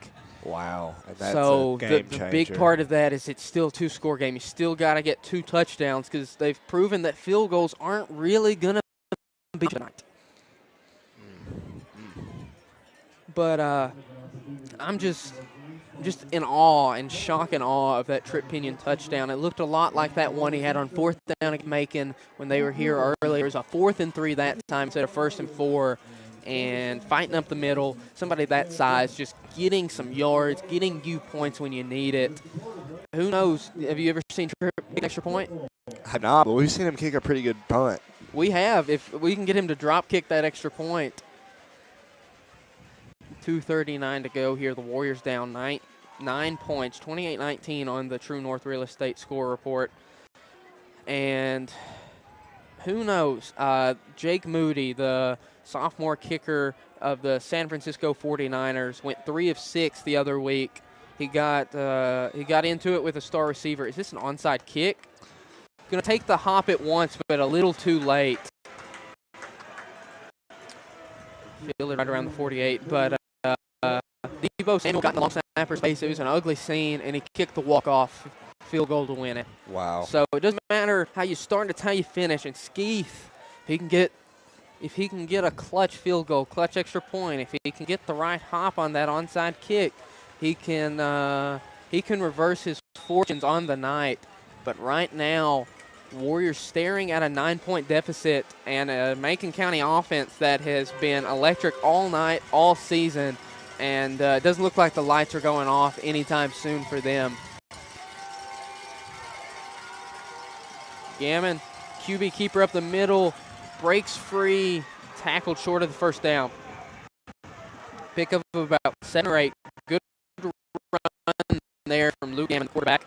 As he's got a really nice QB number, 18. A lot of guys come to mind right there. You think of Peyton Manning first and foremost. Obviously. I mean, especially with the blue, not quite Colts uniforms, but close. With a 9-point lead, Gammon and the rest of the offense out there. He's sidelined. They've got Borders in at quarterback to run a wildcat. Gets a hole. Man down. so shifty, breaks free of another tackle, shifting back across, sandwiched, and right now, Borders sticking knives into the hearts of Warriors fans everywhere, and hope he's okay to get up, as he's had an absolutely incredible day out here on the gridiron. Right, Sam? It was incredible. He's had not the same Borders we saw during the Macon game of the regular season, Dacus. I mean, he came here to play, and he might be the shiftiest player I've ever watched out here on the field. Well, Macon County has won every game by 20 or more points other than the win at Upperman, the loss here, and the 35-34 loss earlier the year at Upperman. So they're a powerhouse. They're a great team. They got impacted by weather last game, and I'm sure that's what they're telling themselves as Gammon's going around the left side. Turf monster tackle. I hate to right now, with 1:14 to go here in the third quarter, Warriors got to get a turnover. I don't think they can keep him out of the end zone. Yeah, it's got to play there down though. Who do you see? I can't see tell. number, but Hope he is okay with 1:12 left here in the third quarter. Soon as we can get that jersey number for you, I'll let you know. He's up quickly. That's Borders. That's Gabe Borders, ladies and gentlemen. I said he's a little sluggish on the last play. Hope he's okay. He's a senior. Hate to see him go down like that, especially with the simply incredible game he's had. And right now, if you're Macon County, with him on the sideline, you're going to have to find a different answer offensively. If you're the Warriors, you can't let them beat you without their best player out there on the sidelines. Obviously, you don't want to win this game because of an injury, but you play who's out there, and the 11 guys we've got have got to match up better than the 11 guys they've got. all right. As I'm expecting a big play here from Gammon. With 1 minute to go in the third quarter, he's going to hand it off to the other Borders. No, keeping it himself, fighting around. Ball's out! Ball is out! Are you kidding me, Dacus? What a play from Carter Rich! Are you kidding me?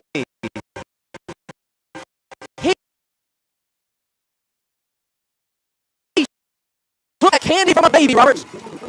Wow. Spun right into the hand of Carter Rich. That is bailing out your kicker and your entire defense there. Rich has missed probably 6 tackles on Borders today.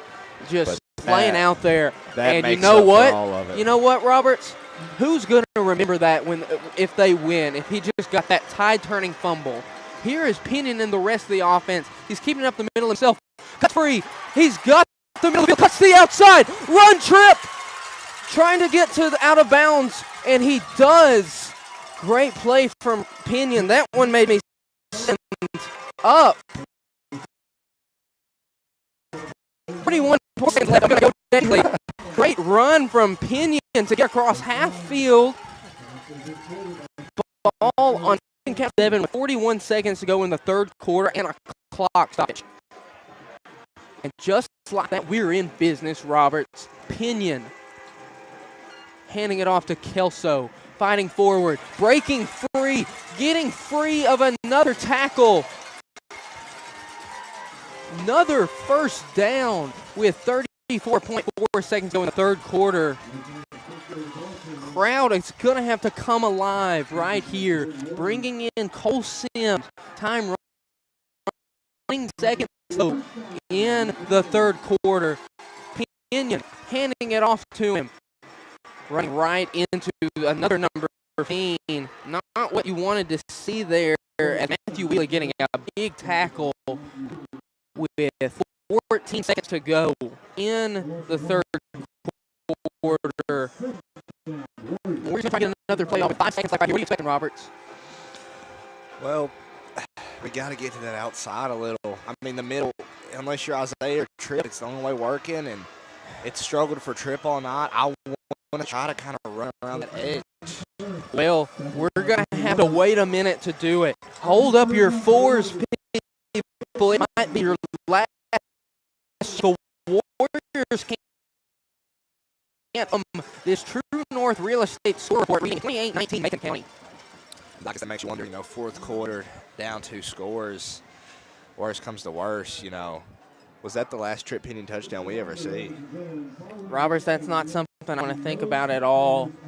What I do want to think about is who's going to provide me real-time, accurate, and reliable real estate solutions for any client, whether I'm big or small. We're talking about True North Real Estate and Auction Services. Thank you for sponsoring tonight, True North, as hope we can add some more points to that score report, maybe with a trip pinion touchdown, as my colleague was alluding to. We've got 12 minutes to do it, Roberts.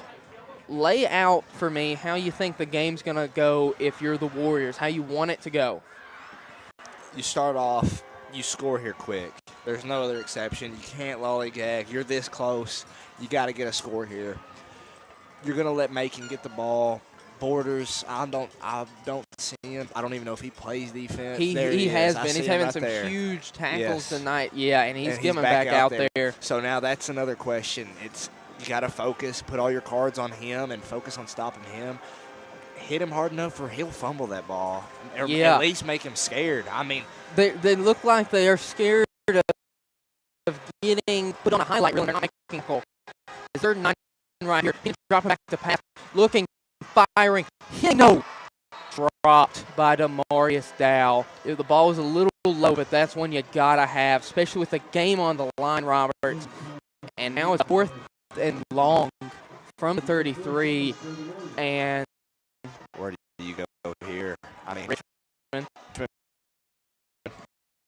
with 9 yards, you got to have speed, size, and strength. And everybody out there, I'm going to trust Darvon, especially that one-on-one matchup on the outside. Pinion going to expect some pressure, I'm sure. Dropping back to pass, looking. He's going to have to evade. No, Turf Monster did it. Massive sack. A massive sack by D. Harris Field. Turning the ball over with 11:38 to go.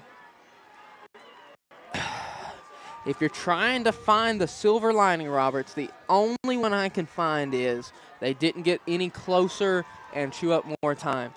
Mm-hmm. The cross side of that is it's just 55 yards from Macon County to go. So we're going to have a little bit of luck from the football gods right here. They got it with that fumble. They angered the football gods and didn't get a first down. Now what they're going to have to do is have a lucky play, some penalties, and some better tackling than that. Looks like he got the first down. See if they signal it. A little short. Little short. Got to still bring the energy here. I mean, game's not over.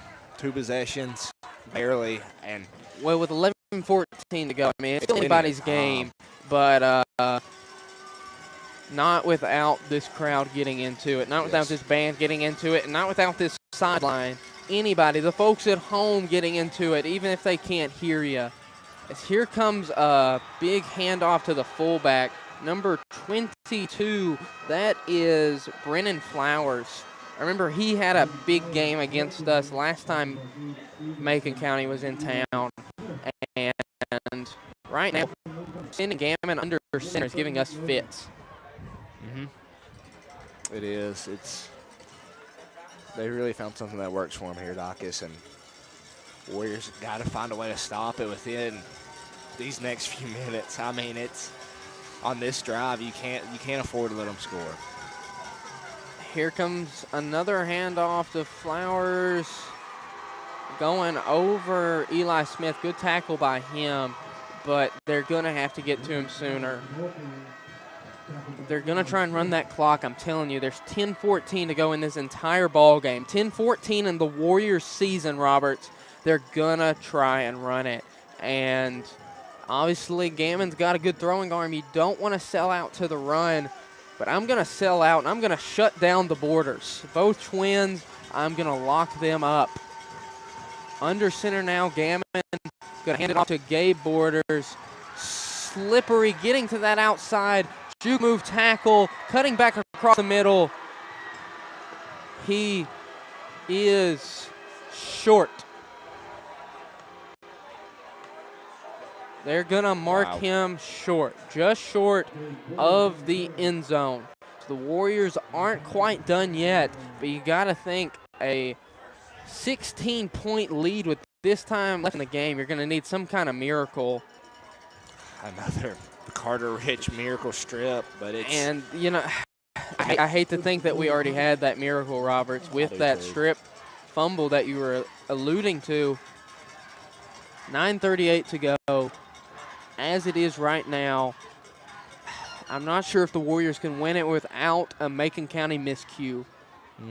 I think that Macon County, whether it's a penalty, a turnover, mental mistake, something that without them kind of shooting themselves in the foot and us taking advantage of it, I don't know what the game plan would be.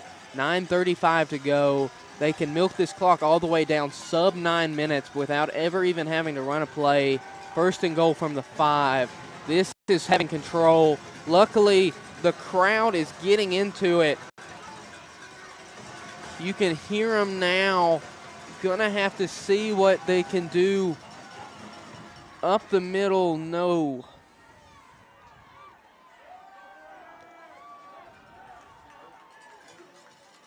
Great play defensively. They're going to have to make a stand here with 9 minutes to go in the season. 9 minutes to go in the season to make up a 9-point deficit. What they're going to have to do it, I'm not sure. As Macon County going to be back under center. This has been a good look. They're checking something at the line. Gammon saw something he thought he can exploit. It's going to be an empty backfield now, and he's under center. Handing it to Borders, who's going to get into the end zone.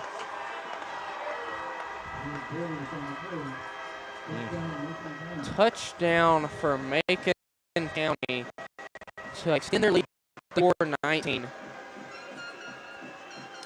As this dominant offense that Macon County possesses is showing you what they're about tonight. They had Dutch here the last time they played, weather assisted, of course, but this is a really good football team who have a commanding 16-point lead officially with 8:27 to go. According to the True North Real Estate scoreboard report, it's 35-19 Macon County. And obviously the atmosphere here is a big part in fueling it, and they're going to have to really bring it. And speaking of atmospheres that you just love to see, True North has a family atmosphere where their experienced agents work together to better serve all their clients. Whatever your needs, they have the expertise to make your dreams come true. Thank you, True North, for your sponsorship of tonight's game, as the Warriors are looking at a 2-2-point deficit. If this drive takes 4 minutes, do you go for an onside kick or do you trust your defense? I go for an onside kick, Dacus. Macon's been way too dominant this second quarter, and you just need it, because if you get that, the momentum that would come with that, Dacus, would be tremendous. It's just it'd be a game changer. I think if you don't do an onside kick, if we do get a touchdown, maybe we've got to get the extra point. There's no two ways about it. Got to get 2 extra points. Chips are against us here. If that happens, I'm not kicking anywhere near Borders. Right. You've got to keep the ball out of his hands as much as you can help it. And kickoff's really the only time you can. Field it at the 30, going to the 35, about the 37. Big hit there. As really the only thing I can think of right now, the thing that could really boost this Warriors on offense is another for unsportsmanlike conduct. Macon County like this, I've told you all night that there's been some animosity between this group. Maybe they get a big tackle on one of our big guys and they say something, or maybe somebody comes flying in for a late hit with 8:20 to go here in the entire season. Maybe we can get 15 extra yards. Who knows? What I do know is we need a steady dose of Trip Pinion and company right here.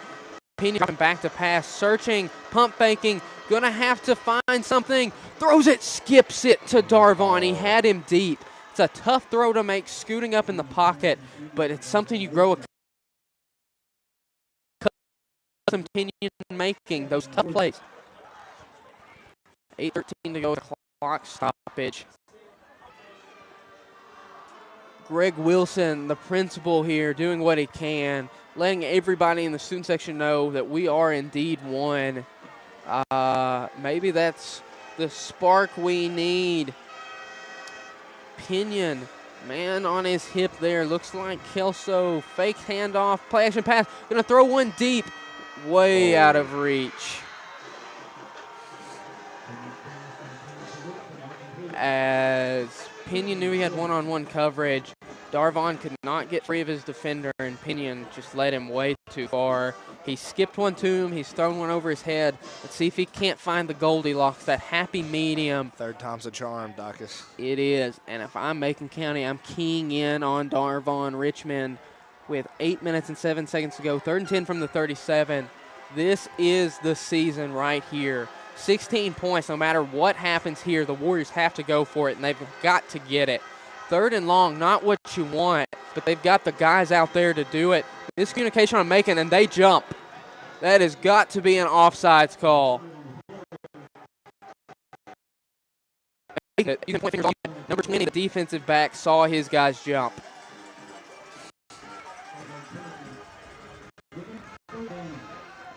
That is huge to make it a 3rd and 5 now. Much more manageable. Even if you don't get it, you've got the 4th down. You don't have to take a deep shot. Don't got to get 10 yards right here. What are you wanting to see, Roberts, with 8-7 to go? Just get the first down. Just get the first down. You don't need that much. Mr. First Down himself, Isaiah Kelso, answering the prayers of all Warriors fans out there right now. 8 minutes flat to go as across on the 48-yard line. Warriors going to have to go quick. Pinion yelling at his guys to get set. They're trying to run tempo. Getting around the left side, fighting forward near the 1st down.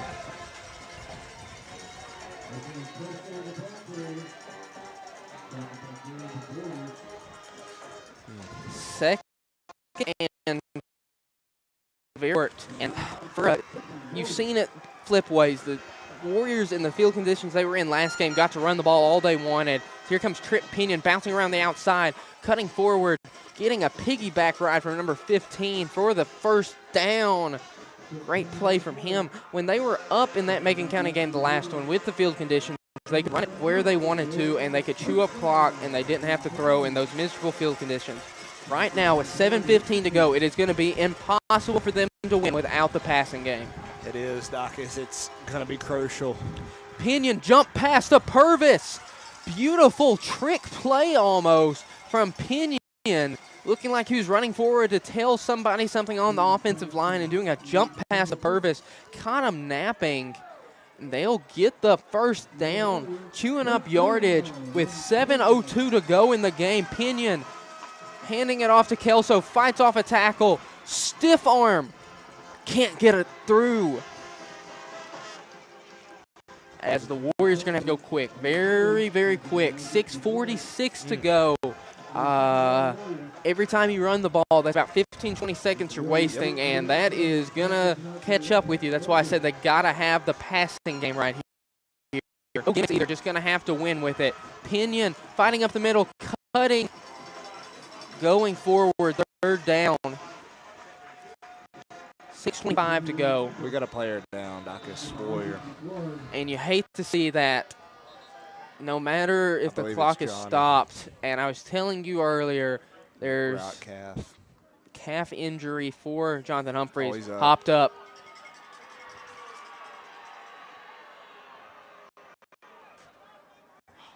Somebody else down. Is that Trip Pinion?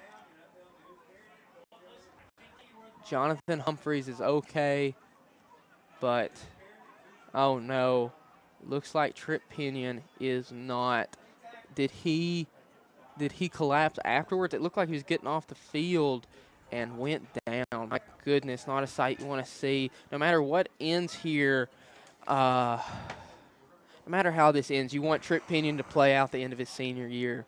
No matter what this game looks like over the next 6 minutes, 22 seconds, you hope that Trip Pinion's got the health to get out there and just finish the job.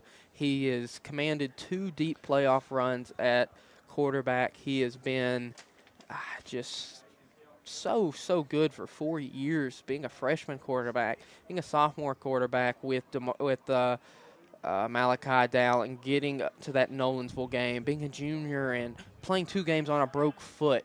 Wow. With a new coaching staff and dragging your team to a 5-5 record where everybody was counting you off and Malachi Dow this, Malachi Dow that. Yeah, Trip Pinion can run. Can he throw? To the point where he was a Mr. Football finalist this year. He's got 3 straight years of 1,000 rushing yards.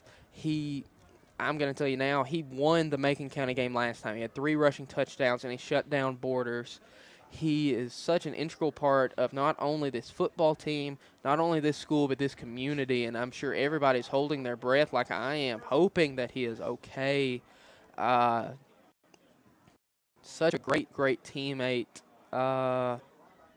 You just hate to see him down for this long. I'm just hopeful that it's a lot worse than it looks. And here he comes.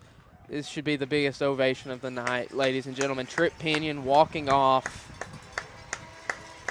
He's no stranger to bumps and bruises. 4 years as a starting quarterback in this district. No way you aren't. Trip Pinion's taking some of the biggest hits for one of the smallest guys. Takes it on the chin every single time. And his team's shown that they can do it without him before, but you're hoping that they wouldn't tonight. With 6:22 to go, 3rd and 4 from the 14. Heart-wrenching scene there. Losing Pinion, hopefully not for the game. Cole Sims going to hand it off to Demarius Dow. Fighting forward, getting near the first down, I believe. I'm not sure if he got it or not. He did. Perfect. It was, man, I guess that wind has killing us. Not. 6:10 to go. They're going to have to go with motion, with pace. Down up the middle, fighting forward.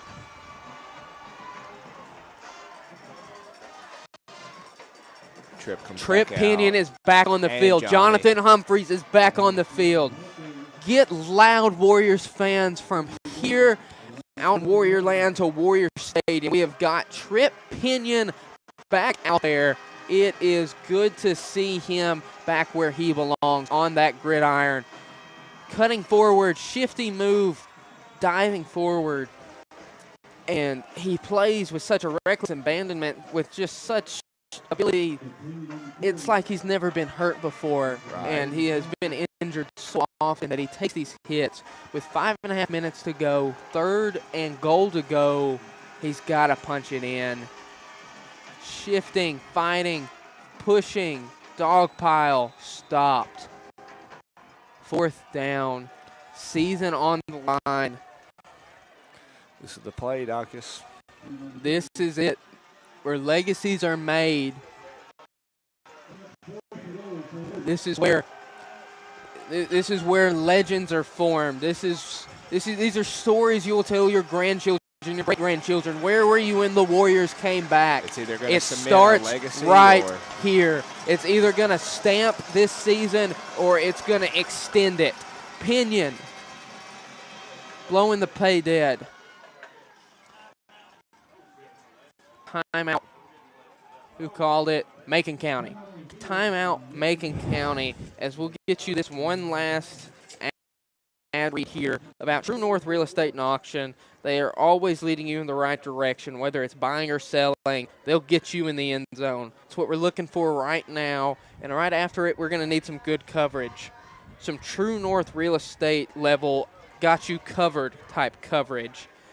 True North Real Estate, they know the winning play. I'd like them to share it with me right now. I need to see it. 4:42 to go right here. We are in desperate need of Thanksgiving miracle. Yes, I mean, there's no other word for And it. if we can double up and get a Christmas miracle right after, that's fine. I'll even mortgage a New Year's or a Martin Send Luther it King all. Jr. Day Send it miracle. Take my 3-day vacation from school if Yes, you have to. anything we can do right here to get the Warriors into the end zone. The crowd senses what's about to happen. It's been a battle on the field. It's been a battle in the stands. It's about to be a battle in the trenches. Who is going to prevail? Warriors are stuffed.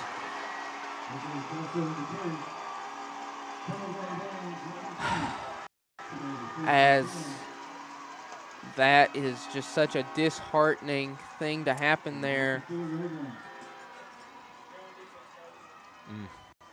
Just you hate to see it happen like that. Coach Beatty is furious at something. He's talking to a referee about something. He saw something I didn't, and you see the look of frustration on TJ Dodd's face, the senior. Everybody, Jonathan Humphrey coming off the field, everybody's sensing what it is, and Coach Beatty is letting one of those multiple referees have it, as they're going to get stopped right here. Penalty flag. It's got to be a late hit on the Warriors. Well, at least they called one tonight. Yeah.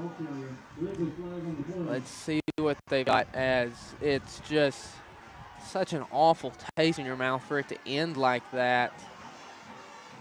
Still 4:27 to go in the game. It is unsportsmanlike on the Warriors. Just like that, the 16-point lead looking that much bigger, as the Warriors are going to give them a gift, a 15-yard first down with 4:27 to go in the season, as Macon County talking about it in the huddle, going over what they're about to run, really what the rest of this drive is going to look like. As Roberts, hard to get me at a loss for words right now, but these Warriors, they've had such a tremendous season. To see it possibly go out like this, you hate to stick a fork in them, but we're going to need something here. Going to need some grit to dig deep right here. Play clock is running, 3:55 to go in the game. Milking the clock for what it's worth. Gammon about to go under center. They're going to go all the way down to 2 seconds on. They're going to hand it off here to Zach Borders. Great run from him and a first down.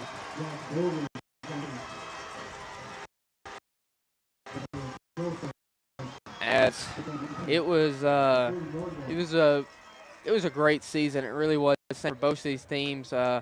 Macon, of course, knocking off the top two teams in the district with a win here tonight, with 3.5 minutes left to play. Barring any type of Warriors miracle, really, I mean, just prayer, Hail Mary answer, Macon County will escape with a victory. Wow. It's, just hate to see it. Gammon under center. They came to play as Flowers is brought down immediately. Still chippy, still fighting. Warriors gonna call timeout. They've got one left.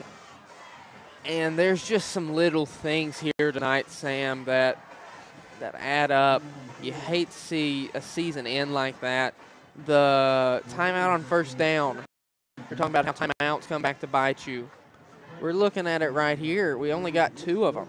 There's only so much clock we can stop now. Plus, the next time they get the ball, if they get the ball again, depending on if we can stop them here, score a touchdown, score a 2-point conversion, get an onside kick, score, get a 2-point conversion, and keep them out of field goal range, all in the next 3 minutes and 2 seconds.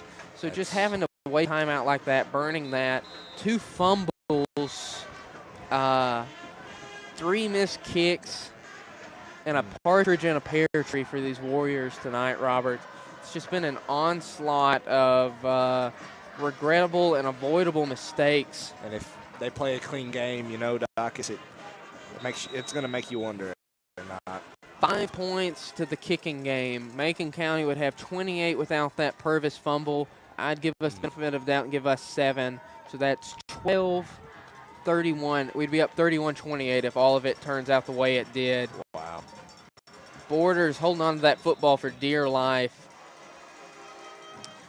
But I definitely don't want to fumble right now. I mean, timeout on the Warriors. But just back to it. That ball, it bounces weird ways. It sometimes it bounces your way, sometimes it doesn't, and sometimes it's just not tonight. And the Warriors, some great performances tonight, some truly unforgettable performances throughout the season. We were so lucky to get to commentate this year. Such a tremendous and historic team run through it. If we ever make another documentary, do it about this team, I'm sure that we would be pretty important ones, as we've covered them all year, home and the road. We've gotten to really know this team. I mean, obviously we know all these players so well. So many seniors out there. I look out right now, I see Gage Stevenson, Brandon Phillip, Darvon Richmond, Demarius Dow. I see A.J. Hunt. I see Isaiah Kelso looking to the sideline. There's Big John. There's A.J. T.J. There's Tripp, Randall, Braden, Brantonio, Snyder, Wyatt. So many of these guys that we've grown up with, really, and it's sad to see it in this way, but definitely not a bad season by any stretch of the imagination. They got Carter Rich offsides there, as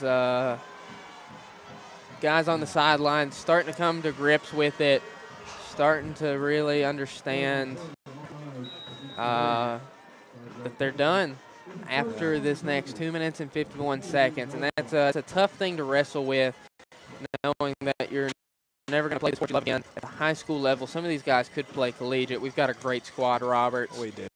These boys have played so hard. And they've really put their heart on the line. I really hope a college sees that and picks them up. First down there, great tush push.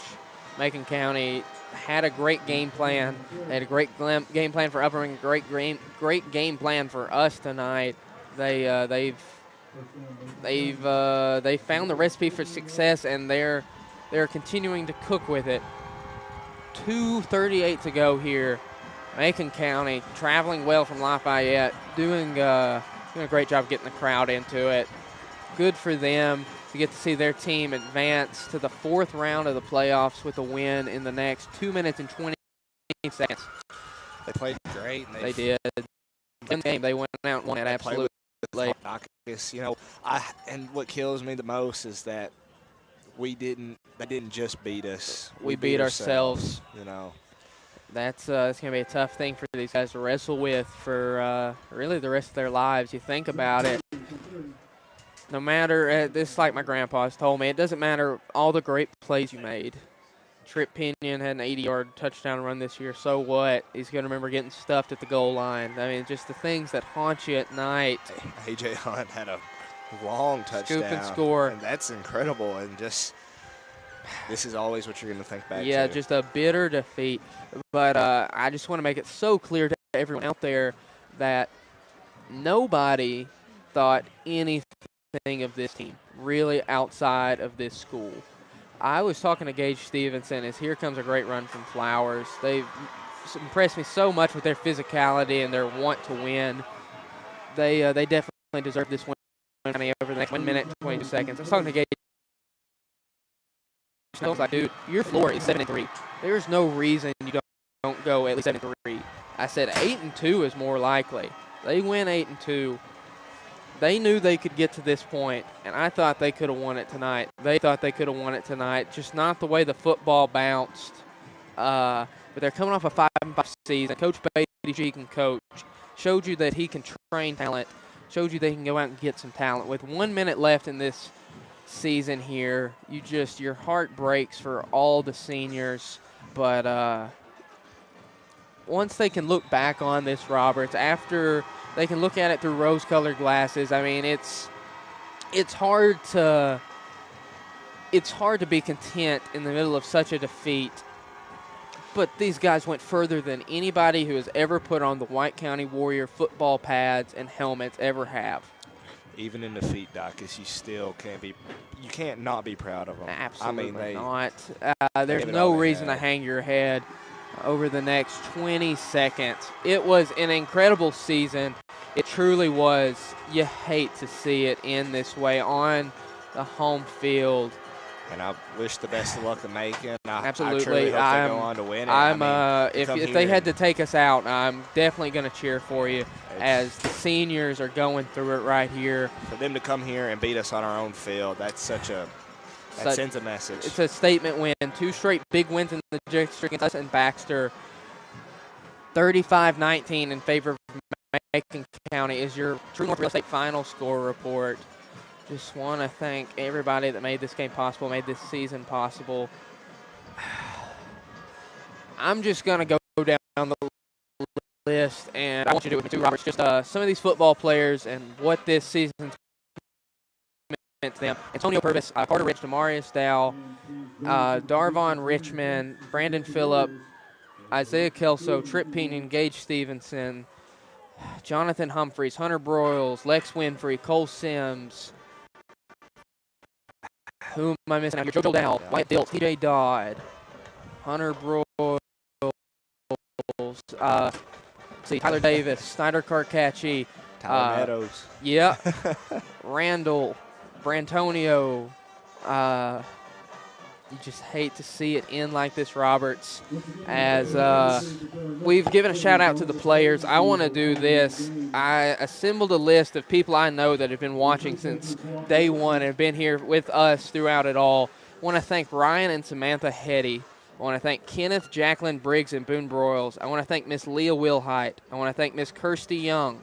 I want to thank Mr. Donnell Matthews. I want to thank Miss Amy Hawkins. I want to thank Jonathan Humphreys. I want to thank Amy Faye. I want to thank Ricky, Randy, and Allen that work with my dad. I want to thank John Ryan. I want to thank Danny Wayne, Ashley, Dania, BJ, Bella, and the whole Randolph bunch.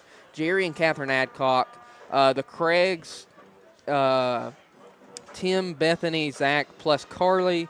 My grandfather's friends, Bill Austin Squash, Jody at the warehouse, Coach Burchett, and then my family, Pop, Mom, Dad, Jack, Aunt Summer and Patrick, UB, Jake, Cole, Jackie, Granddaddy, Lou Cynthia, Will Kilko, Wes, Lori, Jimbo, Sarah, Bruce, and Papa. Thank you all. Do you have anybody you want to give a shout out to, yes, Roberts? I'd love to give a shout out to my mom and dad. I know they tuned in. They always send me messages at the games. I talked to my papa today. He was excited to hear us talk tonight. So I'd love to give a huge shout out. I'll give a shout out to my wonderful girlfriend. I know when she can't make it to the game, she's always listening to us too. So thank y'all to everybody that I just mentioned and everybody that Doc has just mentioned. It means so much that y'all tune in and listen to us every night and watch these Warriors play. And if you feel shorted that you didn't get mentioned, please let me know. We've got basketball coming up. We got a game on Monday. We've got a game on Tuesday. Please continue to tune in and support your Warrior athletics. This was just a great season, and my heart goes out to all these seniors that played their last game. But they are seniors that are in rarefied air. These are guys that are going to be pillars of this this program for a long, long time. People that I am very proud to go to school with and tell future generations of Warrior sports fans that I went to school with. But we'll get you out here on this. Just our final thoughts of the season. Well, it was an amazing season. I hate to see it cut so short. These boys had a lot of football left in them, Dacus, and I wish I could have saw them could play. It just sucks. It was a heartbreaker, Roberts, and you hate to see the boys' season end in that fashion. But it was an incredibly enjoyable, entertaining, thrilling, and historic season. My heart again goes out to all these seniors who played their final game here at D. Harris Field. It's such a special place to play. Good news, basketball season upon us. We'll be here for that on Monday. For now, go show me your football players some love. It's where we're going to head now. Sam and Sam are signing off for the last time for the Harris Field. Thank you so much for tuning